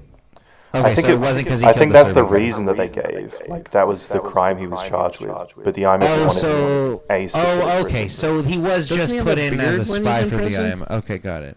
Like he doesn't have a beard or something. I don't remember the scene. I don't know, I but think so. yeah, but Yeah, so and then I'm trying to think what else. I do like the stunts like of the like jumping for the train, and there were some funny parts like I thought there was the heartwarming bits with Simon I Pegg thought when he's Paris talking about his was pretty friends and all that. badass. Paris was pretty cool, but I love Haley. They've got a I've great- loved Haley Atwell since Agent Carter. Dude, so I was okay, yeah, so let's happy. talk about that. fair. I didn't recognize her, but like, I was like, oh my god, they've chosen really well this time around. Like, Jesus Yeah. Christ.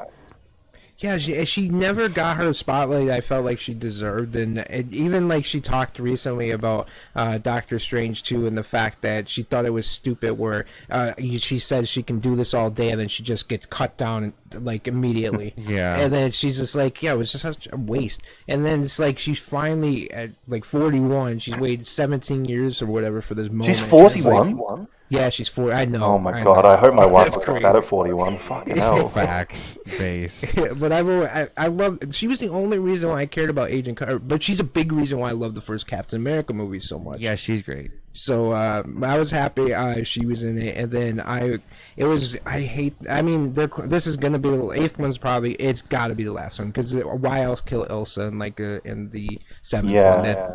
Yeah. So I I'm do like that they had really the most to hoping. that. I'm really hoping they do a Logan, because they're talking about doing a 9th and a 10th, and I'm like, I can see you doing more Mission Impossible films, but Ethan's story has to close, and I don't know, because I have a little bit of worry. Like, I'd put part 1 lower until part 2 comes out, because I feel like if it didn't end with the Kittredge twist, it should have ended with like Benji or Ving Rhames dying. Because I feel like if Gabriel, all he did was kind of escape, and Tom Cruise gets the device, and it's like kind of nothing's happened until part 2. But if this one had ended with like him killing Benji or something, it would have been like, holy shit! Like, yeah, and then he now... would be. I thought they were gonna do that, because I thought they were gonna go for this more of like a Infinity War type thing, where they do this kind of twist on the formula. I mean, but instead of doing that, they just went. They did kill Elsa, and I think that had some balls. No, but I still didn't really care about Elsa as Luther much. and Benji survive, and then Ethan has to I think Benji's gonna die. Yeah, I think that either of those things would work for sure. But yeah, I think one of the 3 should have died in this film. And don't I do the think John actually- Wick thing where they claim he's dead and then he's not. Yeah, no, make him actually be dead. Yeah, I think they'll maybe kill off Ving Rhames, because they had that whole Benji scene where he's like, what do you care about, your friends? So I feel like his friends are going to die. Like maybe Haley and Ving Rhames, and then it'll just be Ethan and Benji for the next... I do like the moment where he basically, they're like, hey, we need to help you. Like, you gotta let us help you. He's like, that's a mission I'm just not going to accept. Base. And I was like, that's fucking... I love that line. It's just because you feel like this... You don't know how the 8th one's gonna end, but it's just like all the momentum swinging, and something really big is gonna. Somebody's gonna die in the 8th one. It could be the whole team. Yeah, 100%. I would be okay with that. I do think it would be cool to do a Logan type thing where he's older and more grizzled. Because Luther and kind of pass does, it on. like, both Luther and Benji deserve their own out in a great way. Yeah, I hate agree. to see them just thinking about Ethan and then working and then that's still, it, and then dying or something. Jeremy Renner coming It back. would be better to sacrifice Tom Cruise. I agree. I think they might bring if Jeremy Renner back. I think if Well, part now that he's 2, out, yeah. I think if part 2 has multiple people in the team die, and it's like really like Infinity War, like impactful, and like a lot changes, then part 1's gonna remain very high for me, because it's set that up. But if part 2's just kind of like, oh, everyone gets out scot-free now, and they defeat Gabriel, and then we go into Mission Impossible 8, I'm gonna be like, not Fair. as keen Yeah, on and I it. think So it really like, depends. killing Elsa, I think, kind of sets it up even Let it more go. for Ethan dying, because what else does he? The only thing he cares about right now are Benji and Luther, and then now Grace. Yeah, he right? has a new bitch. He can only have one bitch at a time. He trades them They up. could kill his every wife. Yeah, I couple don't like the Wow. fact that he slept with Alana. That was kind of weird. I was like, why? times. Would I walk out during that scene? He fucked Alana. Yeah, because basically Wait, Ilsa who did? brings up the fact. Yeah, Oh, wait, you're Ilsa brings up right, the fact. She's yeah. like, I wonder how you squashed that. And then he's like, basically, we're not talking about that. Yeah. It's like, okay. So he kind of, in a way, slightly became like James Bond, where he was just sleeping A around. man whore. Yeah, Fair. yeah. Fair. But Luther, I don't know. So- It felt like, even when Vin Rhames was, the last thing he said, he basically said, I have to do this on my own. Yeah. And it was like, holy shit, like, they might kill Luther, you know? And I don't know, I've always loved Vin Rhames as Vin Luther. Rhames is great. I do love him. So we're coming up on 3 hours here. So what is? Does anyone have any last things about the Mission Impossible, and then we can take this out. This, this movie, just because of the fact that they use practical effects and everything, this feels like a traditional action movie that I grew up with. Sure. So that's why I really loved it. And all the Mission Impossibles, outside the second one, is trash. But all the Mission Impossibles all feel like authentic. And Tom Cruise is kind of like the last action star, because, I mean, The last action you don't hero. have, well, that's Arnold, but Arnold's at retirement now. You have Sylvester Stallone's at retirement. You don't have those John Cena is a comedian more than he is an action don't star. get me started. And The Rock has always been trash. Yep. Big base. So yeah, So I'm we looking have forward to the 8th. Mission Yeah, like Impossible. I think, Okay, go ahead. Jason, I saw for you specifically today, during the interviews for Oppenheimer, Robert Downey Jr. was asked about, what was that film? Tropic Thunder 2, and he just said, I've never worked with Tom Cruise, like, on set, so we should do a film together. So, I'm, like, really fucking hopeful that a lot of shit happens in 8, and then they do a 9th one that's kind of like Logan, and it's like Robert Downey Jr. and Tom Cruise, old fucking men spies, like, I feel like they could do something really cool, but we're gonna have to see. Well, I saw Robert Downey Jr. had said that he was worried working on Oppenheimer because he was worried that playing Tony Stark for so long reduced his ability to act. Oh yeah. I was like, no, it's fair. Yeah. Like when you work with these people who barely can act, like Chris Evans and that, it's like, yeah, and also like, you don't really have to do that much as Tony Stark Anthony a lot of the Mackie times. is one of the worst actors I've ever seen in The Marvel. worst. Yeah. Yeah. So, yeah. But Jonathan Majors but he, sadly abuses Robert women, Downey otherwise Jr. he'd be the also best said now. this is his favorite film of all time, Oppenheimer. Okay. Oh, Well, really? I mean, we'll have to see it. Yep. You know. So I'm guessing They it's said probably gonna be that good. Tom Cruise There's said that apparently about a the full, Flash. like a hardcore, not like a hardcore, but there's apparently like a sex scene between yeah. Oh yeah, Florence Between Pugh. who? Yeah. Wait, what is Yeah. happening? Wait, I've hold on. only I seen this just because know about people- this Full sex scene. frontal nudity or something like that. I've seen people on TikTok What? saying that you're not allowed to watch it or something.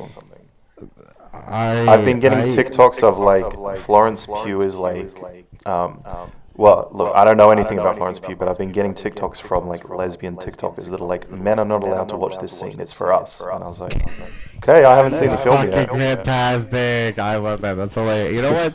Shouts out those lesbian creators. They know what they like and they go I've for it. liked I respect Florence it. Pugh ever since I Is saw it her Pew play. or Poof? I have I no think idea. it's Pugh. I don't know, but think ever it's since she Florence played Pugh. Paige in that one wrestling movie, she did. She played WWE's Paige. Oh, she did? Yeah, Well, she also did that fighting movie with with fighting with my family. I think it's called. Okay, Oh well, wait, she that also- one. Yeah, that was, I think that was the first time I ever saw her. But she was as soon as I saw, her, I was like, oh, she's really talented. Well, what So- about that movie with Harry Styles? Oh, that What? where Olivia Wilde was just trying to fuck Harry Styles. the entire Oh, time? Don't Worry, Darling. Darling. Sorry, darling, or whatever. Yeah. Is she in Yeah, Don't Worry, yeah. Darling? Dude, it's so sad because I saw one scene from Don't Worry, Darling, or something like that. Yeah, I think and that's what it's called. basically it was Florence Pugh, and she's like acting her ass off, and she's like She crying. directed. She admitted that she directed the movie Yeah, because Olivia Wilde was off dude, fucking Harry Styles. It was so intense, and she's like going like, "You fucked up my life. It was my life." And then fucking Harry Styles comes in like, "Oh, well, you wanted to be here. Yeah. You chose this." And it's like he had no emotion behind it, and the No, Ed stupidest Sheeran accent. had more emotion in Game of Thrones than Harry Styles did in Straight the entire up, movie. dude. Fucking Amelia Clark had more emotional getting Stop. banged by Jason Why are they Momoa. trying to make Harry It's Styles an insane. actor? He's trash. Dude, I don't know. He sucks. He's not. He's a good Music, musician. yes, he's a great musician. musician. Yeah. Stick to what you do. Don't come to acting. Yeah. It's not necessary. It's not your thing. Okay. Anyway, so yeah, Mission Impossible 1, Fallout, and Ghost Protocol in S, and that's in order. I thought you were going to get Dead Reckoning in F.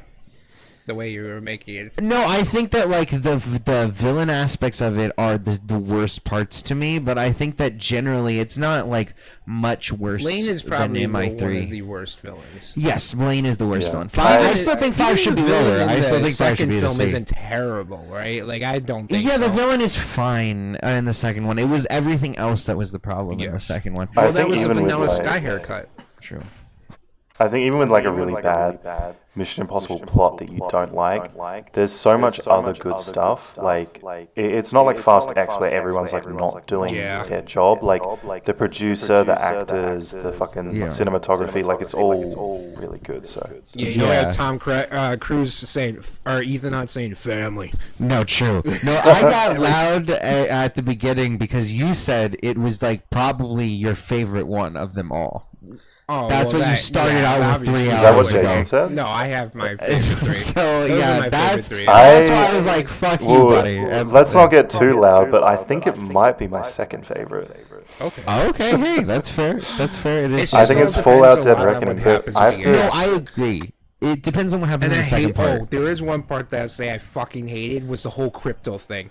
Dude, I hate that they kept doing that. Oh my $100 God. million in random Yeah, crypto. 4 million in crypto. Downloading currency. Like, crypto. which one? Like Bitcoin? Yeah, are we What are talking you Bitcoin, Dogecoin? What the fuck are we talking about Yeah, here? Dogecoin's not worth much. No, it's I not gonna get you saw. shit. Unfortunately, we don't have IMAX. I don't know if you guys have this, but there's something called like D-Box, like 4D Oh, cinema. I've heard of Yeah. this. I have. Not I seen kind it. of want to see it because it's like apparently I the didn't chairs know shake and stuff. What is it? I don't. I think they have it in It's LA. like yeah, it's like a cinema where like it shakes and like moves with the action. Oh, Yeah. like the 4D rides Yeah, that they like, have at yeah, Universal. Yeah. So when we Yeah. went But to they LA, actually That's real. they actually have them in cinemas now. Yeah, and like Mission that's fucking Impossible. awesome. So when I went, I to, know. Do they bring LA, this? Do they do the smells? So there. I I don't don't think think so. there They- are. oh. Can There you might be smell some Tom that are Cruise? working them in it. So there was a 4D Yeah. ride at Yeah. Noah's Ark, which is the world's largest water park in Wisconsin Dells. Yeah. SpongeBob 4D ride. Bang. Yeah, and Oh my I don't God. think they have it anymore, but Well, they had it when I we was a went kid. to Universal, they had a 4D Shrek ride, and you got like spit and Yes. face I remember went on. that. Yes. Yeah, yeah. I was gonna say that's Great. the only one we had in Australia, and it feel was the so hot air of the bad. Like dragon. I got Dude, fucking it was- sneezed on by a dragon. Like what Yeah, the it was fuck? so early on. I was too, and traumatized. Yeah, The facts. bee, they had a Bug's Life one at Animal Oh, Kingdom. yeah. Oh, that would've been And so the bee good. stung you in the back, so the chair would poke you in the back. And as a kid, What the fuck? Yeah, it Dude, hurt. well, there was And I was actually like, what the there was fuck a are Star you Trek doing? one at the Six Flags over here in Vallejo, and basically when you went in, it like would throw you around because it would be like kind of like the Star Wars one at Disneyland where you like sit down and Yeah, like Star Tours. Yeah, and it like shakes like really hard and throws you to the left and right based on how your like They had a ship Terminator turns. one like that too. A mom went on the Terminator one. I couldn't go on because we were wet from the Universal other had ride. actually the best one I ever did was the Spider-Man at Universal. Oh, okay. That was the my favorite one it's fine. That would be it was like fucking all good. 3D, and then they Base. had Spider-Man on the wall crawling like a That's shadow, sick. and then they had all the villains come. It was Dude, great. that's awesome. But they had the whole in- newspaper thing too. in 2014, I want to say, we went down to LA and we went to this like little theater and strip mall, and basically nobody was there, and there were these in the theaters there was like a few seats per theater that you could pay like. It was an extra $10 or something for the ticket, but you could pay to sit in these like really nice like lounge type seats that do like the moving and rocking back and forth and all that other shit to mimic stuff going on in the film. Well, that's the next big thing I imagine, right? With cinema. I mean, that if you're gonna take the cinema experience to the next level, that is the next. Well, I thing. think that's Yeah. a possibility. I think VR cinema is also a thing that's starting to arise to a certain degree. And then on top of that, I think that there's just going to be more and more that turn it into like an experience. Like, you know, you could go and you have a dinner and like you have a waiter bring you out your shit and stuff like that. Like, I've been to some theaters where you can order food while you're sitting there and all Or that. could you imagine going and seeing Oppenheimer and you feel the nuclear blast in your face? That like it's would like be a I was gonna make that horrible. joke. Yeah. rush of wind that hits your face. I would like, fucking probably have a heart attack then and there. I think don't only a do few that at films all. have it, but I was surprised that you guys don't have it because it's like we've only got like 5 cinemas in Adelaide and 3 of them have this like interactive thing. So I thought it was like Really? a big thing now. But I guess I think they're Chinese owned, so they probably just have a lot of money. Yeah, that makes sense. Yeah, no, we did have some in LA, and I'm sure there's more now. But the thing is like people in America are not very. Well, you see the like, Las Vegas quick to use Sphere? that shit. That's That's not real. I think it's real. It's not real. It's a TikTok trend. Are you Wait, for is real? it? Yeah. I thought it was real. I'm pretty I thought you positive, guys built unless that. you have What to the pay- fuck? No. The only way that it's possibly real is maybe if you're a large company, you can pay millions of dollars in order to like project an advertisement on there for a long time. But as far as I know, it's like No, I don't think that it's real. I'm Yeah, pretty sure it's I just a just TikTok. thought that You would don't be think the dope if that building's was real, then. or The building is real, but the fact that people are saying like you can Well, put there's like like an stuff reptile on it. eyeball or dinosaur eyeball that's okay. looking over all of Vegas, and I've seen like. Well, that like if there's something that's pre-built into it, maybe. But like, Because I know people Japan were has saying like you could the augmented, and had for a while augmented reality, where it's similar to Back to the Future 2, where Jaws comes out and comes down Marty. Like Japan has had that for a long time now. So it's just used for people that perform in it. That's it. It's not. There's nothing. I don't know if you can project if they project stuff on the outside of it as well while people perform, but it's specifically for music performances. Okay. yeah, And I it's mean, been there since 2018. just at the offset, I've seen this week. There's this TikTok trend of people using AI to make letterboxed films full screen on phones, so they extend it like 70% beyond. If that makes sense, like the letterbox is centered, and then they extend the rest of the frame. Yeah. If that gets good, that would be pretty cool if you have like Apple Vision Pro and you watch a film and AI just kind of extends some scenes a little bit out so it feels your like peripheral. Like that would be a pretty cool technology, but Well, yeah, like or if they did something where like in Endgame when they're all gathered around the table, or even Civil War when all the Avengers like gathered around the table, and then you're just sitting there at the table. Well, I've been waiting for them You to feel do like you're the actually there. because on YouTube you can do not the 3D. You can do the 360 cameras. So then you can like click and drag around and look around like your vicinity, and then they use that for VR as well. So like people will take these 360 Samsung phones cameras. was the first time I've ever saw that. Where they used to do the like the whole. Oh well, that's panorama. Yeah. This is different. This is literally like a camera that records all 360 degrees. Okay. Like oh, at once. oh. Yeah, and no, this has been around for a while, actually. I tell people about this, and nobody's ever heard of this. But so, yeah, essentially, if you go to YouTube, you can look up 360 videos, and then basically you can use, if you're on a phone, you just like swipe with your finger on your touchscreen, and it will look around. Or if you use the computer, you can just literally click and drag with the mouse in order to So it look feels like around you're and more in the shit. studio. So you're literally there. And then also, if you get VR headsets, you can put that on, and then you can literally, it'll track where you're looking via the VR So headset, you'll and then figure out you'll which YouTubers are doing blow off the set. well, there were like a lot of like things that were done for short films, or they have those interactive videos where it's like choose your own path that I've told you about before, where it's like it's all in like these unlisted playlists, and it's like, hey, do you want to pick option A or B? And then you click on the button, and it takes you to the next video, and then that progresses as these kind of storylines. Netflix did that with a Black Mirror type thing. Yeah, which the new season's out now. Yeah, but that like they started doing that on YouTube in like 2012. So anyway, they now like there'll be like I think Markiplier did one that was similar to like that, where you'd go through and you click choose your own adventure. Yeah, fucking bait. Well, Tom Cruise doesn't have anything else. Like I think I looked at it yesterday. I think he's got one other film besides Mission Impossible 8 that he's working. retiring. I think he's. Oh, no, done. he's I doing think a that's lot. why he's so adamant about the Oscar thing, because I think They he feels like no, it's they about to don't. come. They don't have them listed, but he's doing a lot. He's doing the film with Elon Musk, the SpaceX Oh, the film. space movie, yeah, where Yeah, he's actually and he's going to doing- space and record. He's doing a musical, and he's doing Mission Impossible 8 as well, probably, Fuck and he's yeah. doing a Jack Reacher action film, but it's going to be R-rated. He's doing some good stuff. The last musical I saw him do, which it's one of my like personal favorite musicals, is Rock of Ages. I really love that movie. Alec Baldwin's hilarious in that film because he plays a gay character. I never watched. I remember the trailers for that movie. Russell but I never Brand's in watched it, which I Fucking don't hate care. Russell Brand. Yeah. They had. I've seen the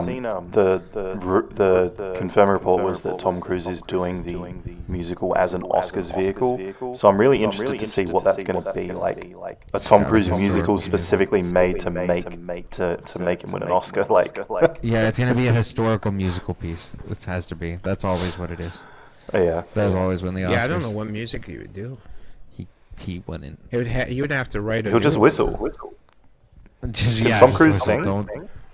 No, it's not. Well, no, actually, he can sing rock. No, okay. It's not fair if he can sing. He does so much else. Yeah, Yeah. it Well, is. you what it can't win is. them all, right? Yeah, no, you can't. They're not all one of the dopes. best looking guys. Sure. Even at his age of like 63, like he's still. A lot of women want to decent. smash. He is 5'2" though. Yeah, that Yeah, thing but that that he did to doesn't Haley matter Atwell nowadays. is genuinely what happens. He walks through an airport and just picks up chicks like that. Dude, I still can't believe that. At least he didn't get his shins Ew. extended and shit. Like, oh, that'd be It tall. wasn't even like a those scene. That just weirdos. happened and they filmed it. They were just lucky enough to film it. That's true. They actually didn't know who they were going to use for that role until Yeah. they walked into the fucking airport. Well, that if day. you notice in the second one, he always grabs boots. What? Boots? Yeah, when he's like there's Like the monkey from Dora the Explorer? no, like in Mission Impossible 2, he's wearing boots, just military grade boots that have like a higher lift on them. Well, he said boots. And then when he runs out of shoes, he picks up another pair of boots. That's fair. To lift him up a little. Oh, Yeah, that's fair. Yeah, Yeah, I he's mean- a couple inches of height. Yeah. Bro, this film deserves to win an Oscar for visual effects because they made Tom Cruise look tall for like 3 hours. Yeah. Like he doesn't look like he's 5'6" or whatever. And I That's felt true. the comedy like really landed a lot in this movie. It landed Yeah. better, yeah. So, All right. yeah. Well, so, ladies and gentlemen, let us know what you thought. If you disagree with us on Mission Impossible 2 being an absolute F of a film, then you're just incorrect on that one. And you can fight about that in the comments. We will not be fight with your mama, as they say. Besides that, you can follow Peter. You can follow Jason and I on all of the different links down in the description below. We post regular clips here from the podcast over on the channel, as well as we try to do either weekly or bi-weekly episodes of the pod. So like and subscribe for more of that content in the future. It And- is, and- Oppenheimer and Barbie the last two of the summer, right? I think that's it for the big movies. we already ran through it's been like a month. Because I don't know when Blue Beetle, which actually looks good. I don't guess know when that's August coming is out. rolling around. Are they so- out next week? Barbie and Oppenheimer, or is it the week after? The week Yeah. after. I think the Really? week after. It's not this week. Wait, what day? thought it After was you guys, I mean. Yeah, 2 weeks away. Yeah, I think it's like the they're out here on 21st. Wednesday. Okay. Okay, then yeah, it might be a week later. But yeah. All right. Well, anyway, so thank you guys for joining us in this episode of the Tripodcast.